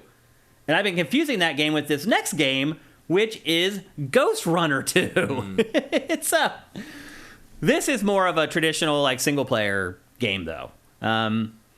Set 1 year after the last game. Blood will run in his post-apocalyptic cyberpunk future. This is like a first-person parkour. Yeah, the first game was like that. Yeah, but the big new, very, very hard. I guess the big new addition here is supposed to be the motorcycle. Yeah. I don't know if this is all CG, obviously. Like, I don't know if you're actually going to be able to ride down the side of skyscrapers in the game. I kind of doubt it. I mean, it probably, like, the first game was very linear, and the main challenge was, like, you had to fight all these things and do all this stuff, and basically one hit killed you. It was like a roguelike, except you had to be perfect. This is a little bit like the combat in this is a little Star Wars-y. You got your force pushes and your stuff like that. Yeah, he's magic. And then some more information they gave us. The player has the power to shape the future of humanity and take on the violent cyber ninja AI cult. The violent cyber ninja AI cult. Who among us? That has taken shape outside of Dharma Tower, making for a truly epic and unforgettable experience. So... Yeah. Well, it's funny because when I didn't realize what it was at first, and I'm just like, this looks like every cyberpunk thing ever, and that's kind of what Ghostrunner's going for. It has sort of more of an 80s aesthetic to it in terms of the cyberpunk design. Yeah. I don't know. It's cool, but like I played the first one, and it got too hard to be fun pretty fast. Yeah. If I had nothing else to play and was like, had the time to like focus on just being good at that, it would be like it's a good like streamer game, I think, because you can play it over and over again and make progress and do speed runs and stuff. But it's not really for me. Yeah, I didn't play it either. So these are two franchises that I have yet to dip my toe into. And then the final big game. Music's great. Yeah. Music in the first one was really good. Yeah. And then the final big game, I totally screwed up, and I don't have B-roll for it, and that's on me. But this is a lot for one person to get ready for a freaking show. Usually 4 or 5 people are doing something like this, but it was just me. Phantom Blade Zero, which is this really, really cool, like, samurai Not samurai, Chinese. It is Chinese, but they look like samurai. They are not samurai. They may not be. They look like samurai. I don't think they do. They wear the same hats, the helmets.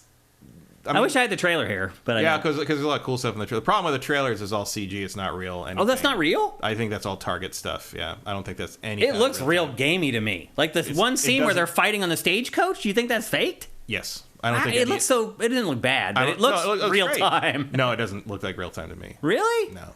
To me, almost all that stuff did. No, that was so clearly a Target thing. And by the way, the archive will have this trailer rolling for you guys. You'll be able to see it. Unfortunately, for the live show, we won't. It looks really cool. It's absolutely very Chinese. It's wuxia. It's one of some of the best recreation of wuxia like martial arts stuff I've ever seen. I don't know if that will translate. But if it's fake, then it doesn't matter. Right, exactly. So I'm hoping that the gameplay reflects what they showed in that thing, but I think most of that was just scripted CG. And the plot of it is you have 66 days to live, and you have to get vengeance on someone. They don't really explain who it is before you die in your 66th day.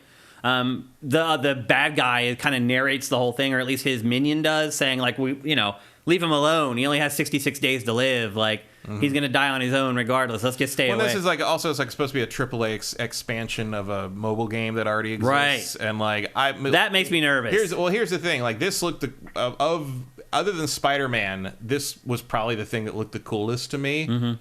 I don't 100% believe this game will ever exist. It may not, because here's what happens, Matt. We see these crazy games from China or Korea, and they look amazing, but then they never come out. Yep. They just disappear. I think this is another one of those things. Like, what's the one, something Wukong, Black something Wukong? Like, where the hell's that game? Wukong or Wolong or whatever. Yeah, it's that. Where is it at? We checked it out the first time like 2 years ago. What was that Pokemon? Did that ever happen? You remember that Pokemon? It's like, what if Pokemon was a next-gen game? Yeah. Remember that? Yeah, what happened to that? You're right, though. Like, a lot of these games from Korea or China, like, they never come out. They're like these... I think you're right. I think they're all just faked. And then they go back and they're like, okay, let's try to make the game now that people seem to like it. And it doesn't happen. I don't know. It's really weird. But they're really good at creating CG. Yeah. I mean, this looks very much like something I'd like to try to play. It looks like it's right up your alley. But, like, I do not fully believe that it's going to exist. Yeah, we'll see. But again... somebody in the same It's not Temtem. It was something else. Yeah. Doka V, yeah. Yeah, that's it. Vincent got it. Yep. Delayed to 2024. And it'll be delayed to 2025. And Vincent saying is a real developer, at least. I mean, these guys are real developers. They made the mobile game. Yeah. But I don't really believe this game's going to exist. Yeah. So anyway, that game's called Phantom Blade Zero. My guess is you won't see that. If you do see it at all, it won't be for like 3 years. Yeah, it feels like that's in there because they made a really cool CG trailer, and Sony's like, oh, that's good. Some of that stuff did look real to me, though. And maybe they're just so good at faking it now that they're like, we know what to do to make it look like... most of it looked like something you could do on the PS5, but like I don't think any of that was actual any kind of gameplay. It was all scripted. All faked. Interesting. Okay. But anyway, Phantom Blade Zero, maybe a while till we see more on that one. Or maybe never.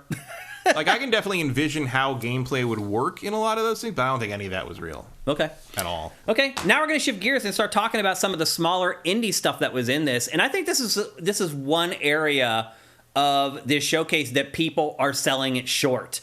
Every presentation, press conference, showcase, whatever, has indie games in it.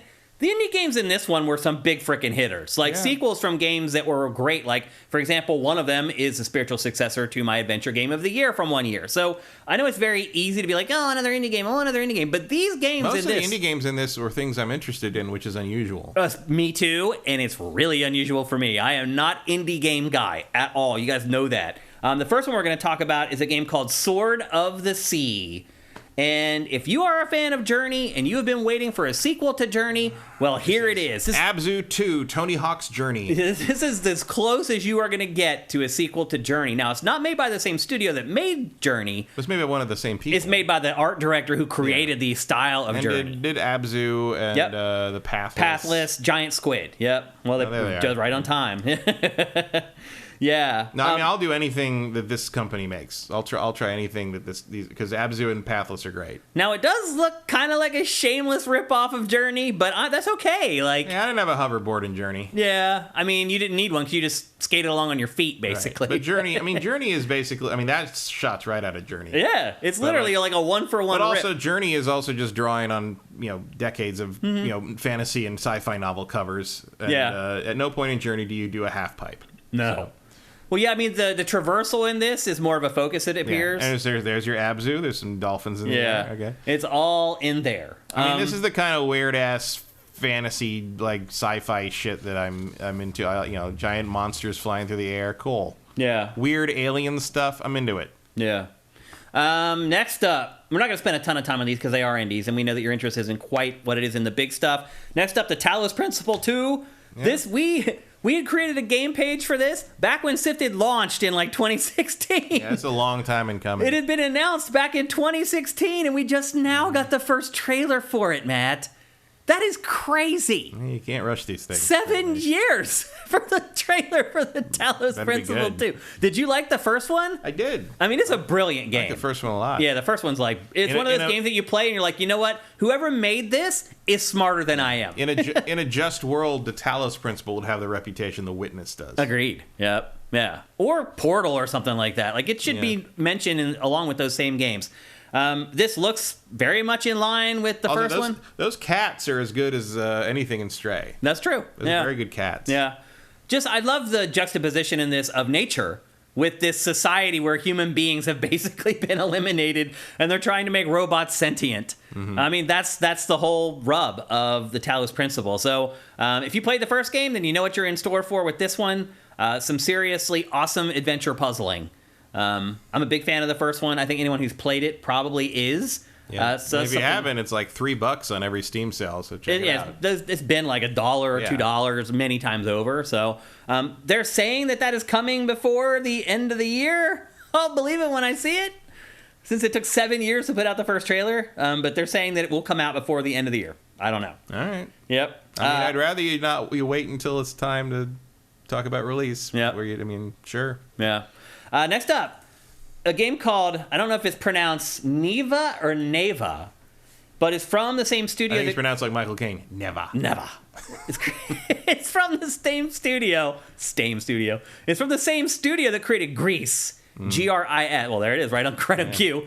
And that game looked great in trailers, and then I played it, and it was supposed to be like a tour through grief, basically. Yeah, it's a platformer. I mean, I kind of got that vibe from it, but I thought the game itself wasn't that great. I liked it. I finished that game in one sitting. Yeah. It wasn't that long. It wasn't that long. My guess is this one won't be either. But like this, I mean, this is a very sad trailer. I thought this was very effective. It's like a lot of indie games, you watch it, the trailer, and you're like, oh, that game's going to make me cry. And in this game, in this trailer was like, no, we're going to make you cry watching the trailer. Mm-hmm. like it's some just, strong Mononoke vibes. Yeah, it's awful. So this is actually, I believe, the beginning of the opening cinematic for the game. Probably. Because the plot of the game is... You and the cub. You and the cub, yeah. So the mom dies, obviously, as they spoil in the trailer. Don't get at us for spoiling it, because they show it right in the trailer. The mom dies, as you can see, and then... And very sad piano plays. Yeah, and up comes the cub. You snuggle with the cub, and off you go on your adventure. But, yeah, so if you don't like games that make you... that tug on your heartstrings, this probably isn't going to be the game for you. But I'm pretty excited for it, even if it ends up being 3 or 4 hours. And even if I didn't like Grease all that much... the aesthetics of this, I love their art style too that they use in all their games. It looks very much like Grease as well. But definitely one to keep an eye on. Again, the game is called Neva or Neva. They don't say it, so it's hard to figure out exactly which one it is. Next up, the most puzzling game from this entire showcase, from Square Enix, a game called Foam Stars. And basically, finally someone cloned Splatoon. Pretty much, basically. Yeah. Although I'll say this, Matt, this game looks like ass. Like this is all CG. The in-game visuals you'll see in a second, it looks awful, but mechanic-wise, it actually is quite a step up from Splatoon. Yeah. So instead of spraying ink... I'm honestly surprised it took somebody this long to do something Well, like I'm not that surprised, because it's a pain in the ass to do stuff like this, man. To be able to coat like the entire surface with stuff, like... And in this one, instead of spraying ink all over everything... I'm not saying I'm not surprised somebody didn't try it and it turned out terribly. Didn't try it at all. It just seems like something that like Ubi or... AEA would try to crap out real fast and it just wouldn't work. My guess is concepts like this have been mocked up many times, and then they went and actually tried to produce it, and they were like, oh, F that. Yeah. Like, that's not going to happen. That's actually why Prince of Persia has taken so long. That's what it's going to be now. But this one, instead of shooting ink, you shoot foam. But the cool thing about it is the foam that you shoot actually has like volume to it. So you can use it as cover. You can surf on it with a surfboard. Somebody at Square has a fetish. And here's the actual game. Saying, here's what the game actually looks like. That looks a lot more like Splatoon now. Well, it also looks a lot more like ass. I mean, it looks fine. It's cartoony and weird and kind of about what it deserves. This looks like one of those things that if I were the CEO of Square Enix and they came into the boardroom and showed me this, I would kill it immediately. Like, I don't know. There is no competition for Splatoon. Yeah. Like that. I mean, it looks fine. It doesn't look bad. It just looks fine. And like, if it caught on right, there's nothing else like Splatoon on any other platform. No, like, so if I would be like, all right, this is how you made it look. Okay, but it is still an opportunity to corner a market that is not served on anywhere but the Switch. Yeah. The question is kind of like, is there a market for anywhere but the Switch? Right. I don't know that there is. Somebody had to be the first penguin on that one. You also have to remember that Splatoon came out initially for a platform where there was like no great games. Yeah. And so people would often play things that maybe normally they may pass on. Built the audience for Splatoon. There's also the question of like, I guess we're going to find out exactly how much of Splatoon's appeal comes in its character design and weirdness, as opposed to sort of generic anime. Or the mechanic. Yeah. Is it the mechanic? Because that's what sells me on Splatoon. Well, the fan base seems to very much be about the aesthetic. I agree. The characters. Yeah, they love those characters, and I think they're weird. And they creep me out. These characters in this look completely stock. Yeah, they're just humans. Very generic anime characters. Mm-hmm. Like you could be in any... I mean, honestly, you want to know what would make this game sell? Replace all those nobodies with Square characters. Yeah, you're right. Like if that was Cloud versus Chrono... Shooting foam at each other. Through the roof. Cloud and Leon and Squall fucking shooting foam at each other. Oh my god. Yeah. It would be the biggest hit on Tumblr in the history of everything. Yep. Yeah, there you go. It's like how I keep saying about if BioWare needs to stay afloat, just make like a mobile dating game with all the characters from all their games. No actual RPG, just all dating game with all the main characters from all the BioWare games, and just charge to be able to date like higher, more demanded, like Iron Bull, Garrus, hospitality. Like, you got to pay for them, like game as a service, like microtransactions. That'll keep you alive for 4 years. Yeah. Guarantee you. Yep. There's an underserved demo there. Next up, I'm not a big fan of survival games. In fact, typically I hate them. But this one looks kind of cool. It's a game called Towers of, and I know I'm going to mispronounce this, Azgazba, I think is how you pronounce it. They probably should change the name because it's really hard to spell and hard to read. It's a survival game where you must rebuild your village and restore nature to the locations around your village. And the thing that's different about this is you have to balance building your society with ecology. So you have to make sure that whatever you're building with your village is not infringing on the local wildlife or the local ecology, which is something that I have not seen in a game like this before. Yeah, that's a new idea outside of certain city builders, but that's obviously not the same thing.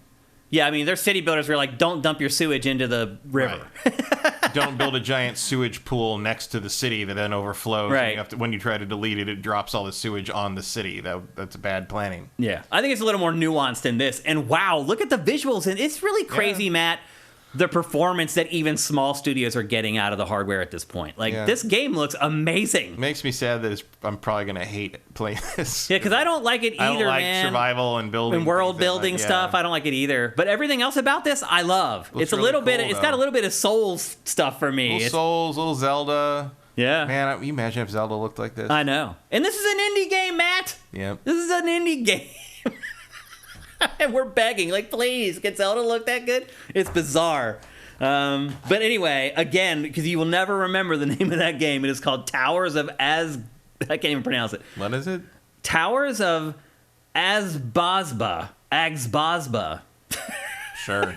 They really need to change the name of that. But anyway, that's also multi-platform. In fact, almost all this stuff is multi-platform, by the way. I should bring that up. Next up, a game called Revenant Hill. This is what I was talking about earlier. This is kind of the spiritual successor to my adventure game of the year. It's created by Finji, or it's published by Finji. It's developed by a studio called The Glory Society. Oh, these are the people that made Night in the Woods. Right, yeah. And it's their new game. And it's a crazy game. You play as a cat who's trying to survive in the 1920s. That's the game. So say we all. But, you know, there's witch trials. They're like, you know, it's... In the 1920s? Well, were there not? No, not in the 1920s. I mean, in the 20s, like, religious fundamentalism was still pretty scary, man. There were no witch trials in the 1920s. No. I mean, those were, what, the 1700s? Something like that? Yeah. But anyway, you play as a cat, just like Night in the Woods. The cat was a big part of that game as well. And you're just trying to survive. You're a stray. I mean, it's living skeletons in this, so clearly it's not our world. Right, so. Yeah. But an interesting premise, nevertheless. And Night in the Woods, again, was my adventure game of the year that it came out. So this studio has a pretty good pedigree, and I'm pretty excited for it. Next up, another Metroidvania, if you're not sick of those yet. It's a game called Ultros. This is a Metroidvania. It has like a cool, like, stained glass look to it. Yeah, I like the look. I don't know if I need to play more Metroidvanias. I'm really burnt out on them, man. Remember the one that nobody made any for like 15 years? I know, we were years? begging for them, and now it's like the indie du jour. All right, hang on. I've had enough pizza, thank you. Yeah, the art style in this, though... That's gorgeous. It really is cool, man. They call it like a psychedelic art style, but I think it looks more like, almost like marker art or like stained glass, maybe? It looks like the blacklight posters used to have. That's a good way to put it, dorms. Actually. Yeah. Yep, the hippie posters that people would have in their dorm rooms back in college. But I'm with you, Matt. Like, I'm just kind of over Metroidvanias at this point. There's just so many of them now. It's really going to depend on how I feel that week. Yeah, really. Yeah, or what else comes out that week, or if another Metroidvania had come out in the last 3 or 4 months. Like, I've played a few of them just in the last 3 months, and so right now I'm on OD. Maybe 2 months from now I'll look at this game a little bit differently, but it is unique, and it does look different than any other Metroidvania that I've seen anyway. Yeah. Although, what's the one that's set in Mexico? Oh, Guacamelee. Yeah. Looks a little bit like that. A little bit. That's the closest analog. I think it looks more like the Blacklight Stoner poster. Oh, definitely. But I'm trying to find another game to compare it to. That's about as close as I can get, because that's also a Metroidvania. Yeah, it's just, I mean, Guacamelee has a similar kind of vibrant look, but it's, I don't know.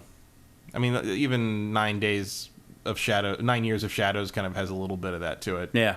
Yep. I mean, it's nice to see color once in a while, especially in I don't know why all the shooters have to be gray and all the Metroidvanias took all the color. Well, that was the thing about Phantom Blade Zero. That whole game was gray, black, and white. Yeah, that's the other thing I would say about that is like, hey, put a little color in there, blue or something, and greens, anything. It really was oppressive for sure. And now we're going to talk about the PlayStation VR2 stuff. Now, as we said when we started discussing this showcase, if PlayStation VR2, we're not going to talk about Cat Quest, Pirates of the Caribbean. Although that is a great title. No, we're not talking about it. Your loss. Yeah. Now we're going to talk about PlayStation VR 2. 600,000 units, outselling PlayStation VR 1. You think there's going to be a big focus? Nope. There were 4 games total that they showed. First, I showed Arizona Sunshine 2. Arizona Sunshine is probably the best-selling VR shooter of all time. And it's this weird turrety like shooter for VR where you shoot zombies as they slowly walk towards you. It's either that or that Eve spinoff. Yeah. I can't remember the name of that. Like, I don't remember it either. In something in I don't remember. You know what I'm talking about. I know what you're talking about, but I don't remember the name of it. That was like one of the earliest ones, and everybody bought that. Yeah, everybody. But Arizona Sunshine sold in the millions. I mean, it's available for every platform. Like that game, they were like that was some of the earliest games. Like I never got it because it was like full price at the time, but it was one of those first like real games you could get for like an early Vive, where it wasn't just like a mini game collection or whatever. Yeah, it was something built from the ground up for it.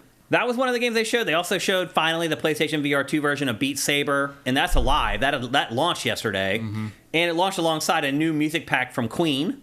So if you own Beat Saber for some other platform, there's a new Queen pack out there for everybody. But also it's available now for PSVR 2. And then they showed 2 of their exclusives. The first of which was Crossfire Sierra Squad. Looks pretty good, but a lot of this stuff looked pretty good for PlayStation VR 1. And then you actually played it, and it didn't look as good, and it didn't play all that well. Yeah, also, I sure as hell don't care about shooters anymore. It just feels like every first-party PlayStation VR game from PlayStation is this. Yeah. It's some militaristic shooter that's just faceless, nameless, like... They did try to make a Medal of Honor VR game. That did not do well. You could at least put me in... I mean, they got Vince to do that. Like, that was they pulled out the big guns on that one, but it didn't work. And it flopped and failed, yep. I just don't understand why, like... I don't know. Give me an interesting location to go to. Like, I don't care about running through rundown buildings. Yeah. Like, the one shooter thing I was interested in was that one where it came with a gun. Back in the old PSVR. Something point. You know what I'm talking about? Yep. It was hard point or something. Yeah, that was something like that. Yeah, but like that was like or that a weird sort of alien planet point or something. Is that the one that had the gun peripheral? Yeah, I have that somewhere. But like it was like Shatterpoint. I don't know. What it's exactly. Called. But like they have it should tell you something. But like it was a different world. It was another place. You know, it was another place. That was like one of the interesting things about it was like it was an alien world. Like this is just Crossfire. You know? Yep. Stop trying to make Crossfire happen in the West. Like, it's not going to happen. Cares. It's not going to happen. Next up, a game called Synapse. Another shooter with a weird shaky gun in one hand. I thought this was Hitman. It looks like it. Yeah. I will say that the most interesting thing about this is that David Hayter is the bad guy. Yeah. So because he sounds just like an angry version of Snake. Yep. Crossfire. I don't think they announced a release date for it. This is coming July 4th. So not long to wait for this one, but it's another first-person shooter, and it seems like that's what, Sony seems to focus on with its first-party games for PlayStation VR. Where was Half-Life Alyx? Like, why haven't they signed that deal yet, Matt? I don't think... Why wouldn't... I don't think that's coming now. It doesn't... I don't either. After this, I don't think it's coming. Why not? It's like if Valve is like, oh, it's going to cost a lot of money, then give them the money.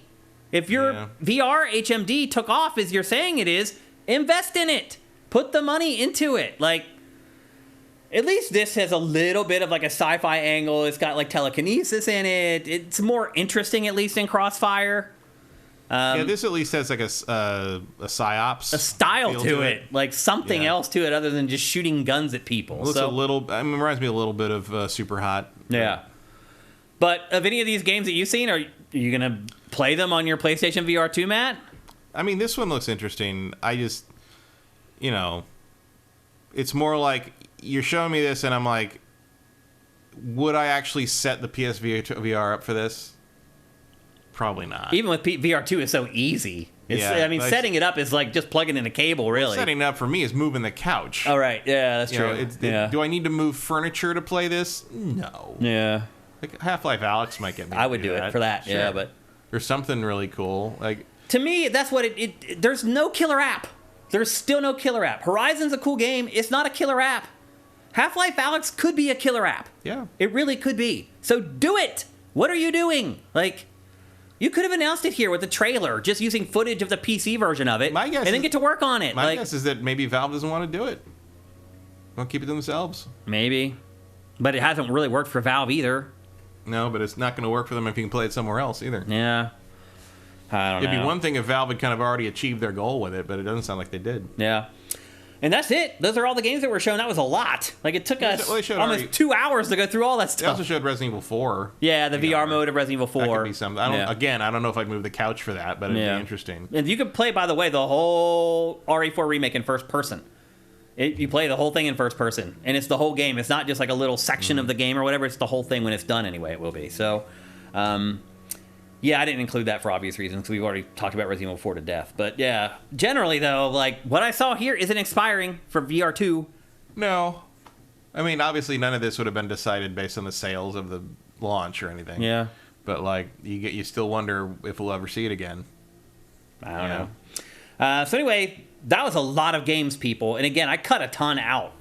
Stuff that was like obvious, like that first-person magic casting game from EA was in there. That game's looking awesome. Every time I see it, I get more excited by it.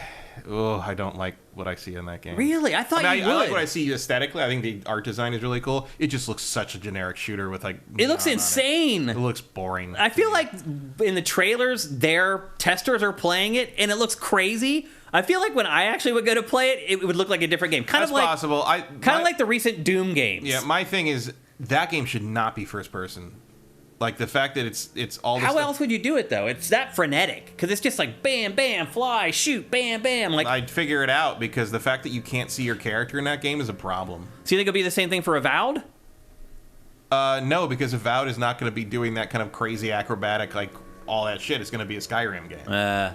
I do wonder if that game might eat Avowed's lunch a little bit. They are different genres, but no. For one thing, Avowed's going to be years after right. Everyone forget about this game by the time Avowed comes out. This is not an RPG. It's not It's not anything like that. It's just a big flashy. It's a shooter. It's a big flashy. Frankly, it looks like Bulletstorm more than anything else to me. Well, it's made by former COD developers, so to me, it's like Magic COD. Right. I see that. It's just, but that's also why I'm not particularly interested because it's not doing anything with the magic that's any different than what you do with guns right now. Like I can see, like, okay, that's like a grenade, and this is like calling in an airstrike. And well, there's like binding and stuff. That's like a flashbang. You just incapacitate somebody, except it's like a glowing yellow thing now. I can see the strings too much on that game, and it looks too much like a standard shooter that's just got like been hosed down in magic juice. I don't see anything interesting in terms of game mechanic ideas that isn't already done in other shooters. That's my issue with it. I just can't think of another magic casting game like that. Well, I can think of other shooters like that because the trappings of it being a magic game doesn't matter to me if all I'm doing is playing another first-person shooter, and that's what that looks like to me. I had a similar problem with Hexen back in the day. It's like this is just Doom, but like worse. Yeah. Like, so I don't know. Like maybe I'll feel different when I get my actual hands on it. But like what I've seen in those trailers looks gorgeous, beautiful, like visually amazing. But I don't see any gameplay in there that makes me want to play it. Okay, I'm excited for it. I think it looks cool. And then a couple things before we give our letter grades for it. A couple things we're missing. No Silent Hill 2. I really thought that was going to be there, and I'll be honest with you, Matt. It makes me very nervous that it was not there. It makes me wonder if Bloober Team, there's something going on with this that they didn't want to show it. I think it's the Summer Games Festival. So you think Konami was like, we'll give that to Jeff? You get Metal Gear for that, and we'll give Jeff Silent Hill. Okay. I'm a little nervous that it wasn't shown. I hope you're right. I'm not at all. I think this went to Summer Games. I think Metal Gear went to Sony because Kojima wouldn't want to be in the same show as the Metal Gear thing. So Kojima shows Death Stranding 2 at Jeff's thing, and then their Konami thing is Silent Hill, which Kojima doesn't care about sharing a stage with, even like theoretically. And then another big omission was... I think it's all political. Was the Naughty Dog multiplayer game. Yeah, I don't know where that is. Maybe that's also Summer Games. Weird to leave it out of your own presentation. Yeah. But, like, No, that's the one thing I was expecting that didn't show up. That I was like, interesting. I mean, I don't care that much because I'm not all that excited for it. No. But I just really assumed it would be. I really thought it was time. Of all the games as a service that PlayStation's talked about, I thought that would for sure be the one that would be there instead of all the other ones. I don't know. But there were so many games as a service in this thing. Like, I'll say this: Sony definitely put its money where its mouth was. They were saying, "This is our focus. This is our thrust," and boy, they weren't kidding. Yeah. Like, your mileage is going to vary on this for sure. Good luck. Yeah. A lot of that looks like stuff that's just going to come out and disappear. How can you expect, like, your fan base to support all of it? I don't think they do. I think they're just shotgun affecting. They're just hoping that, like, a piece of them goes here, a piece of them goes there. They're just throwing everything at the wall and hoping one of them's a breakout hit. Because all you need really is 2 or 3. Yeah, exactly. Yeah. And then you're in the money for a long time. So I think they're just shotgunning this. Yeah. They're just going to throw 9 of these things out and hope that 1 or 2 of them become, critical mass, basically. Yep. Okay, it's time to give a letter grade. All the developers can wonder what happens to them if they're not one of those 2. It's time to give a letter grade for the showcase. A quick recap again of all the stuff that was shown here, because it's very easy for it to get lost. I'm lost in my notes right now, by the way. Because there was so much. But there was the new Q Lite handheld and the earbuds. Fair Games, Spider-Man 2, Metal Gear Solid 3, Metal Gear Solid 1 Master Collection, Alan Wake 2, Assassin's Creed Mirage, Dragon's Dogma 2, The Talos Principle 2, Neva, Phone Stars, Towers of whatever the hell that word is, Revenant Hill, Ultros, all the PlayStation VR2 stuff, Marathon, Concord, Helldivers 2, Immortals of Avium, Ghostrunner 2, Sword of the Sea, all the VR stuff. It's pretty impressive, I think. What's your letter grade? I'm going to give it a B-. If Spider-Man hadn't been there, it would be a C. Okay. Spider-Man definitely bumped it up because it looks amazing. Huge. But that's what this is all about. I mean, that's what these are for games like Spider-Man. I'm going to give it a B flat. Another big omission, really, Matt, in general, was just big PlayStation IP. I mean, there just wasn't a lot of it, but they've already kind of run through it all. It's like, what are we even asking for at this point? What are we hoping for? Well, like, there's nothing. Are we hoping for a new Sly Cooper game or a new I mean, it could be a number of things, but like, none of it would be out until this time next year. Right. So why would they show it now? Yeah. It's like, I mean, there were people online who were upset that they didn't show GTA 6. And there were probably people that thought they meant. I mean, those are probably people that thought they meant fiscal year this year by next March. Because there is confusion. I went back and looked, and a lot of people do think it's coming before March of next year. That's wrong. Yeah, it's fiscal year 2025, which is next year from to the following year. But a lot of people are confused. So you're right. If you're expecting that to be out in March, maybe you would expect them to show it in this. But maybe, I would if I had that on deck for next March. But they don't. So it doesn't make any sense. Are people expecting them to show Wolverine? Which no, you're not going to show Insomniac's next game before their makes no sense at all. Final Fantasy VII Remake. No, you're not going to show that in the same thing with Final Fantasy 16, which we forgot to mention was in there too. Yeah. But I cut a lot of stuff out of it. I mean, it's so close to release. We've seen all those. They have their own showcase. There's not really anything to talk about there anymore, other than just like fucking give it to me at this point. Yeah. But like, a bunch of the stuff people were hoping for just doesn't make any sense. I mean, or like things that you just sort of out of nowhere. It's like, yes, I like to see a new Wipeout, sure, but I'd also like to see a new Colony Wars. As long as we're talking about things that don't exist, like, why not? But I mean, even you think about Wipeout, like the value of Wipeout is so low. Of course, like it became like an indie game. Like, was it during the PS3 era? Well, the dirty secret of Wipeout is the reason Wipeout was awesome was it highlighted a bunch of electronic music that you otherwise barely heard over here, or even necessarily outside of the clubs in Europe. Like, the soundtrack is amazing. Like, the soundtrack was those games. Yeah. Like, that was the whole point. Yeah. And like, that doesn't really exist anymore. Yeah. Unless you want to do a remake and then you wanted to pay exorbitant amounts of money. That's the other thing, is you could license that music for nothing back then. You want to talk about how much it costs to get the fucking Chemical Brothers in there now? Come on. Yeah.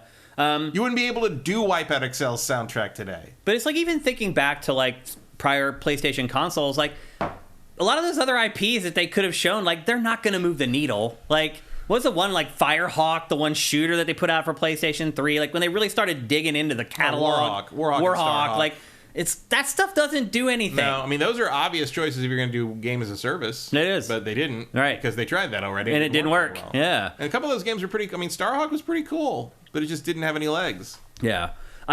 There's just not a lot of IP hanging out there from PlayStation that I'm like really. No, we have to talk about new stuff, and obviously Naughty Dog's not ready to show that fantasy game they're working on.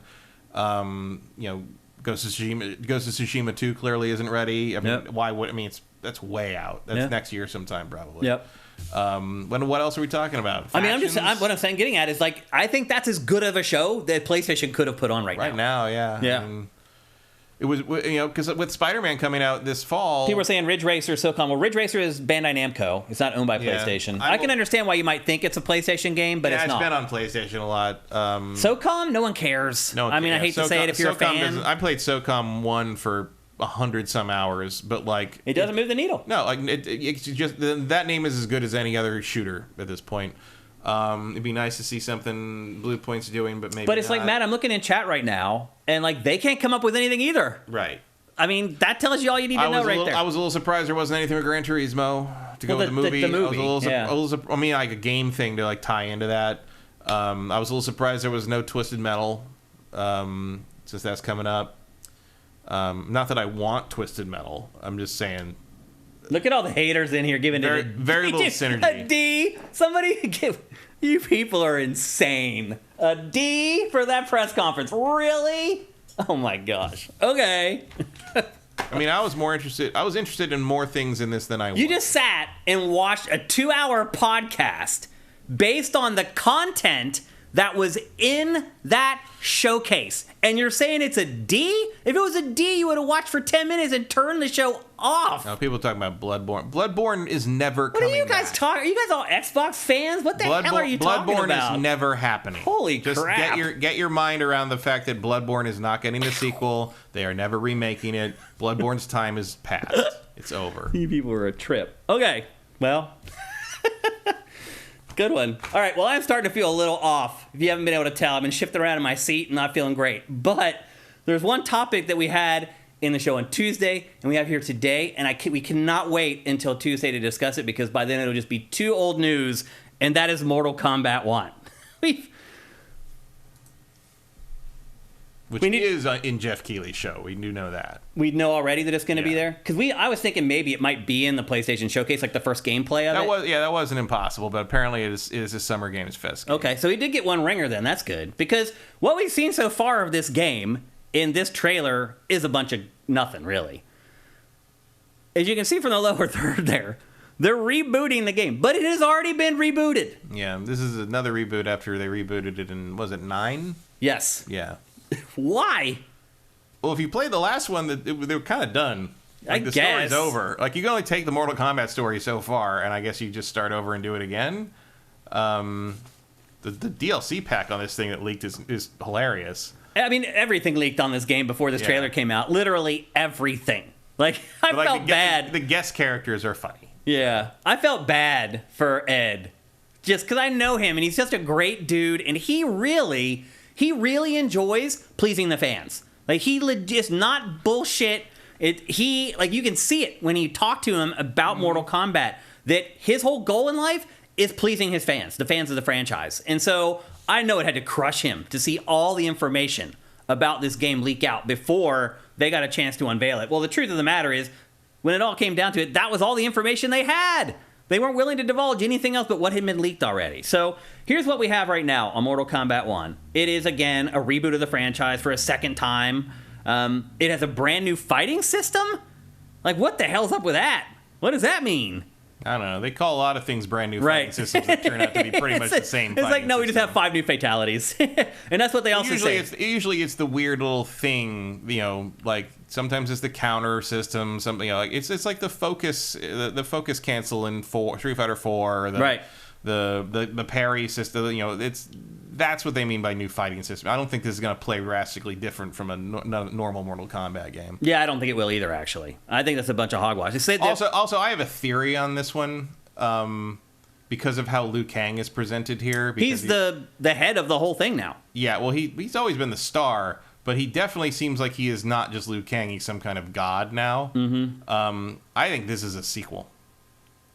A sequel from what? The previous game, because shit happened. Liu Kang died in the previous thing, but a lot of weird shit happened, and I think this might be actually some kind of alternate timeline or sequel where he is the god of whatever. I mean, that is true. They already said that. But that's not a reboot, really. That's more like, that's kind of, it could be continuing off of the previous games on that, and they have messed with the reboot of the previous game, on 9. was literally a time travel story. Like, they didn't just start over. They realized that they'd lost the fight at the end of Mortal Kombat 8, and Raiden went back in time and changed reality. And so I wouldn't be surprised if something else like... I don't think they're just plain starting over here. I think there's something going on. Well, here's the information that they've given us. Basically, it's starting all over. So they have to re-explain the origin stories for every character. Well, because I think everybody's origin story is different now. It is, yeah. And so they're going to have to... The big part of the plot is going through and seeing each origin story. But what I'm saying is I think it's an in-universe reboot. Like, I think the events of the previous games happened, but they're rebooting it. I don't think so. Yes. Because that's what they did last time, too. It doesn't sound like it, based upon what they're not going to give that away, but I'm saying that's what's happening. Ed Boon literally said, the beginning of a brand new universe, not a continuation of the existing characters' roles. Right. All characters... Because it's a new universe, but they've created a new universe. In-universe. My head's about to explode. It's post-Avengers Endgame, man. You got to embrace the multiverse. That's what happened. I guarantee you that's what's happening here. All characters will be reintroduced with new roles and relationships. So any allies or enemies from before, that's all wiped out. Liu Kang leads the crux of the plot. They've even gone so far as to change the color scheme. It said everything is being redone. Mm-hmm. Story mode returns with a brand new cinematic narrative featuring unexpected twists on classic rivalries and original backstories for the wide-ranging cast of legendary fighters. The Collective is coming back, which is like that fan thing where like fans can submit like art and character models and stuff, and they'll consider them for inclusion like officially into the game. There's going to be 3 versions of the game, with the most expensive one coming in at $250, and that comes with the big Liu Kang statue. The game is already determined to be 100 gigabytes on PC. Yeah, I think they've got some very high-level 4K video in this thing. I mean, damn. And then we start talking about the characters. And again, like the whole roster has already been ruined. Homelander from The Boys is going to be in the game. Peacemaker from DC Comics is going to be in there. Quan Chi, Omni-Man, Ermac, Takeda. Then there's cameo characters, and they're kind of like assist characters. Having Omni-Man and Homelander are in there interesting because they're both like evil Supermans. Right. That's an interesting to put both of them. Yeah, I don't know how that's going to work.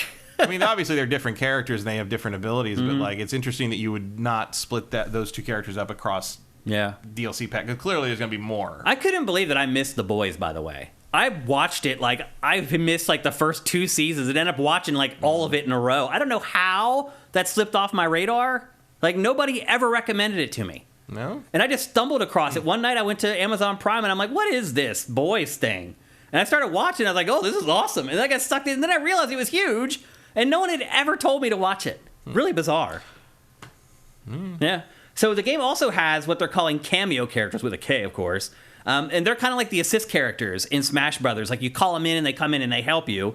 And so far, the ones that have leaked of that are Tremor, Johnny Cage, which I thought Johnny Cage was just going to be a normal playable character in this. He is. Oh, he is. But he's apparently also in here as cameo. I don't know how the cameo thing works. It sounds like they're assists or something. Yeah. Chameleon, Movado, and Farah. And then the rest of the roster includes Liu Kang, obviously. And there's a Jean-Claude Van Damme skin for him, too. He's in it. Yeah, he plays Johnny Cage. Originally, they wanted to play him back in the... Obviously, too expensive at the time. Yep. The rest of the roster includes Liu Kang, Raiden, Scorpion, Sub-Zero, Kung Lao, Katana Melina, and Shang Tsung is a pre-order DLC bonus. So the roster's looking pretty good. No huge omissions there that I'm seeing, where I'm like, oh, wait a minute, where's Reptile, maybe?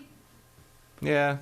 But otherwise, it seems like most of the big ones are the teams there. Certainly, if you're going to start like a redone timeline, because that's what Shang Tsung did at the end of the last DLC. Was like he just rewrote reality the way he wanted it. Right, he just wiped everything out. Yeah. So this is his version of reality. So there is actually some kind of a continuation. Yeah. It's just we didn't know what the new reality was going to be. Yeah. And spoilers.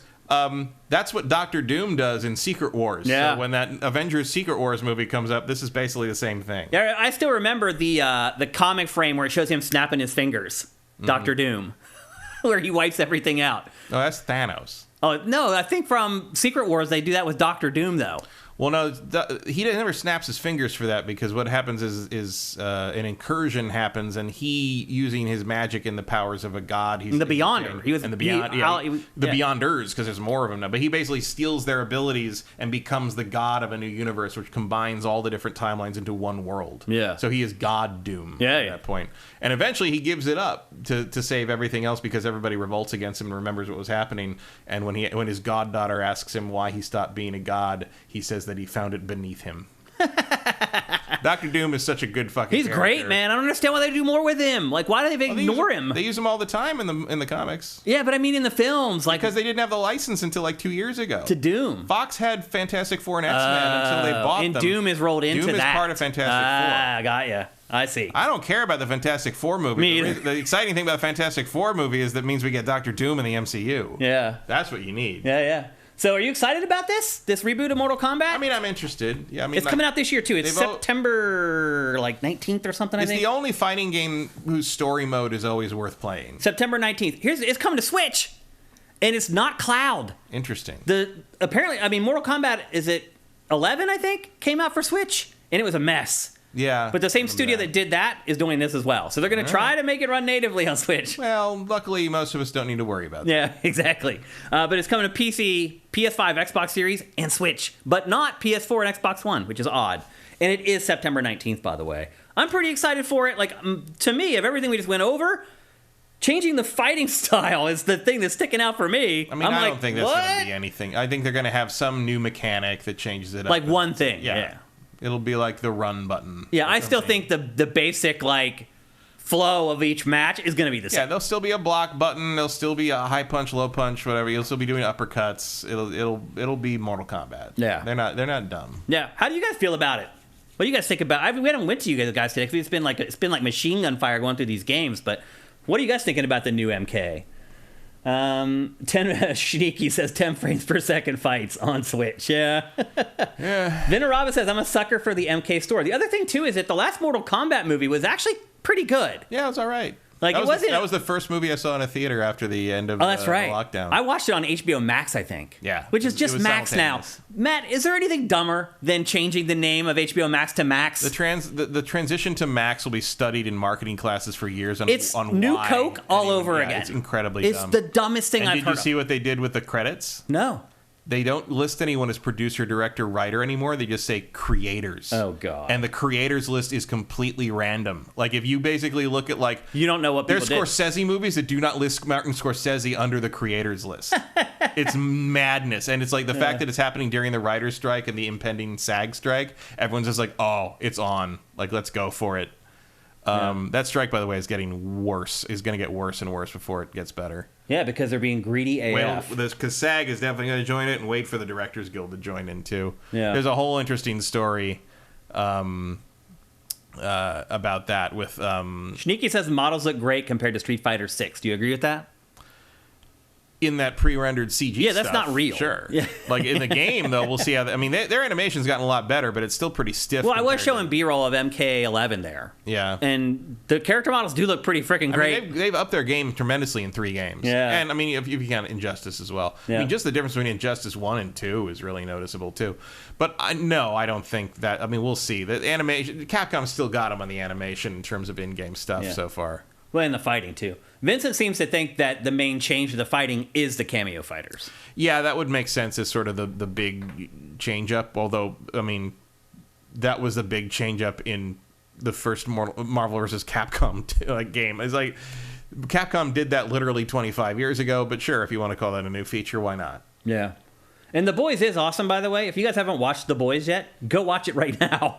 You'll get sucked into it and you'll watch the whole thing just like I did. There's a lot of controversy this last season because the last season makes it very, very obvious that the Homelander is not a good guy. And apparently a lot of people were surprised by that. Why? Because a lot of people like the Homelander and agree with him. He was evil the whole time. Yes. What are they talking about? Have you been here the last 5 years or so? What the hell? I love how that GIF is being used, though. That scene in the last season where he murders all these people. Yeah. And the people are like, they start to applaud. And he's like, first he's like, oh my God, my life is over. And then he realizes people are okay with it. Into it. And he's like, Oh, these people are worse than I am. Very prophetic. I read the comics on that's based on, which I liked a lot. It's by one of my favorite artists, Derek Robertson, who also did Transmetropolitan. A lot of people hate that series because it's Garth Ennis. It's very brutal, and there's a lot of sexual violence, and it's very dark and angry and gory and everything. I do think the Homelander is a much better and more interesting character in the show. Like they have a lot of. The one thing I do like better in the comics is the boys in the comics are superpowered, and I know eventually they do get to be superpowered in the show, but early on they are superpowered. They get superpowered specifically to murder all the other superheroes because they've done so many horrible things, and that was I enjoyed that more. Also, Simon Pegg is Huey in the comics. Literally drawn as really? him. Like an agreement with Simon Pegg. That's why he's the father of Huey in the show. As a reference to that, because that's how old that comic is. Wow, it's a really good show. So yeah, it's interesting to see. It is. I don't think it's as like amazing in adaptational work as say Last of Us or even the Watchmen TV show. But I do think they have improved on the comic in a lot of interesting ways. It reminds me a little bit. What was that vampire show on HBO? True Blood. True Blood, yeah. It reminds me a little bit of True Blood. Like the campiness, the tongue-in-cheek, the humor here and there, while there's just this crazy, gory stuff going on. And right down to going their own way in the adaptation style from the books. Yeah. So anyway, if you haven't watched it already, watch it. It's on Amazon Prime. He's also, why don't you subscribe with Twitch Prime while you're at it? He's a great pick for a Mortal Kombat character. Yeah. Oh, yeah, he's fit. I mean, other than he's, like, unstoppable. Yeah, well, that never stopped anybody. Superman there are literal gods in Mortal Kombat. I mean, you beat the God of Thunder up on a regular basis in this game, so it's fine. Okay, so I have reached my limit. I'm sure you've seen on camera at this point that I'm shifting all over in my seat because I can't find a way to sit to be comfortable. But before we go, we have one more thing to do.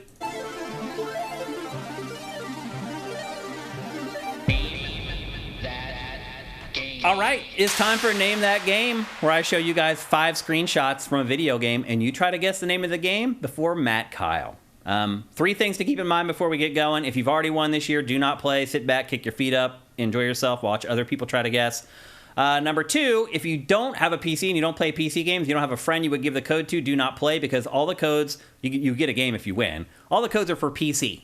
So if that's the case, then just stay out of it. If you don't have a PC and you can't play it, and again, it is your code, so you can, if you want, give it to someone. That's totally cool. But if you can't foresee yourself giving it to somebody, then just don't play. And then the other thing, too, is that the chat goes on to slow mode, which means you can only enter one chat message every 60 seconds. So don't just spam the name of games hoping that you just randomly guess it right. You're going to lose. So that's pretty much it. And with that, I think we're ready to get on with Name That Game. And here is the first screenshot.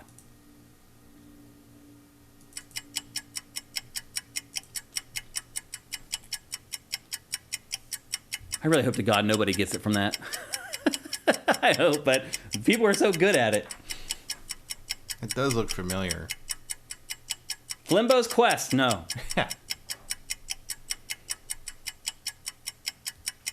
Not even a lot of guesses from this one. 50 Cent. Nope. Just Cause 3. No, that's a good guess, though. Infamous? Thrifty Metal Black. No. Spider-Man, no. The Division, no. Can't be Spider-Man. The puddles aren't pretty enough. Alan Wake, no. That's a good guess, though. Watch Dogs, no.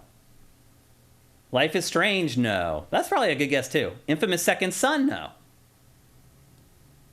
Sunset Overdrive, no. I don't think there's colors that dark in that game. Maybe not. There's no day glow in that screenshot. The Division 2, no. Did Sunset Overdrive. That's a good guess, Kevin Rafa. Division 2. Watch Dogs 3, no. Days Gone, no. Ghost Recon Breakpoint. Nope. Not a bad guess, though. Okay, Days Gone, no. Watch Dogs 3, no. All right, RE2, no. All right, we're going to go to the second screenshot. All right, we made it to the second shot. Hallelujah. And here it is. Onimusha 3, no. Interesting. Nier Automata. No, but I could see why you would guess that.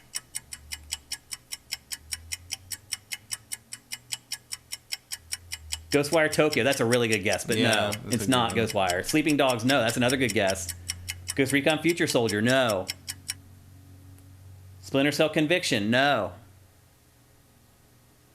We might make it to the third screenshot for once. Ghostwire, someone already guessed that, not Cirque. But no, it's not Ghostwire. But it's a good guess. Prototype, also a good guess, no.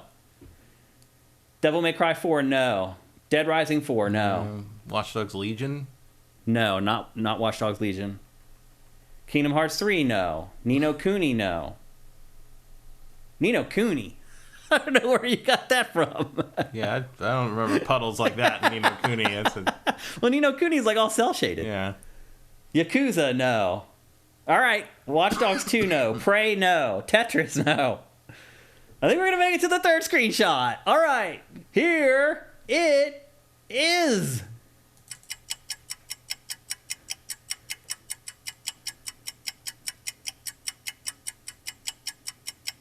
Spider-Man, no. Good guess. Quantum Break, that's a really good guess, but you're wrong.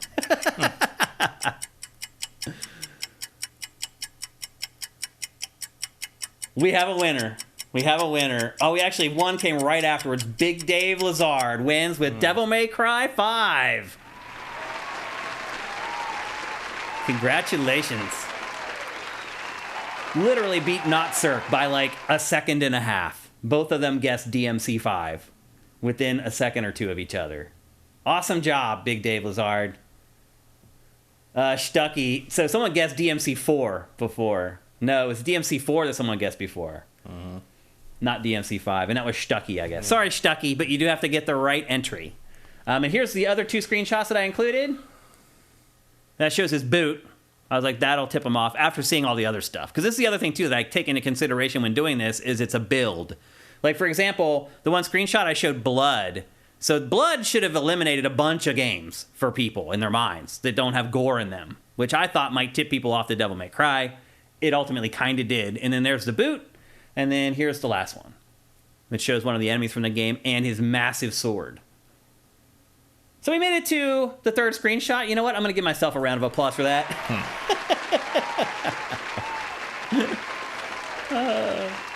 Vincent's asking, are these from the previous gen or current gen version? I don't know. They're from Devil May Cry 5, Vincent.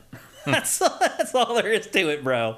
I don't have time to like do that. Like, this is just a fun little game that we try to have fun with. And I usually don't have fun with because you guys make me look like a fool all the time. So anyway, there you go. Great job, guys. You guys eventually got it. Big Dave Lazard, you're here every week, man. You're a great supporter. Good to see that you won. Send us a DM here on Twitch. Or you can send me a DM on Twitter. I'm at Dinfire. You can send Sifted a DM on Twitter, at Sifted Games. Make sure you follow Sifted there. Or you can just send me a DM on Sifted. I'm at Shane. Any of those work, and I'll get your code out to you as soon as possible. And with that, GameFace 343 is in the books. I am at the end here. I need to stand up. Thanks, Matt, for letting us come in here on an extra day to do this and have a timely episode for Sony's big press conference. We'll be back on Tuesday. And we already have a leftover game that I've played already that was supposed to be in last show, supposed to be in this one. It didn't make it. So we're going to have some games to talk about on Tuesday. We'll be back at our normal time at twitch.tv/siftedgames at 1 p.m. Pacific, 4 p.m. Eastern. If you're watching this show on YouTube or you're listening to it on any of the podcast services, please head over to patreon.com/sifted. That's SIFTD. And you can pledge whatever you want there per month. If you want Pactor Factor, it's just $2 a month. If you want all our content, it's just $4 a month. You'll spend that driving home today, picking up a coffee on your way home, and you'll get literally dozens of hours of entertainment out of that $4 a month. So it's really worth it if you're into video games, and we'd really appreciate it if you could head over there and do that. Also want to give a shout out to our sponsor, LS Cream, before we leave. Thanks to them sponsoring us. It's a huge, huge help for us. And also, please try to support them if you can, because if our sponsors do better because of our sponsorships, then they keep coming back and they keep sponsoring the show. It's a cycle that helps everybody. So head to lscream.com, actually creamls.com. And there's a store locator there where you can find stores local to you that carry the liqueur, or you can order it online from Bevmo, or you can learn about all these awesome drink recipes. There's tons of stuff there. It's a really cool website. Head over there and do it. So again, we'll be back on Tuesday for a more typical episode of GameFace. Again, I want to thank all you guys for being patient over the last week and a half or 2 weeks. I think we're going to ultimately, when it's all said and done, though, we are still going to have the same number of episodes of GameFace in May as we do every other month. We're going to have 4 episodes in May. So we had to crunch a little bit at the end here to get them in, but we're ultimately still going to have 4 episodes in May. So you guys still got your money's worth, which is really important to me and something that I care about a great deal. So anyway, we'll see you guys on Tuesday. Have yourselves a great week. Play some awesome video games, and we'll see you then. GameFace is up and out.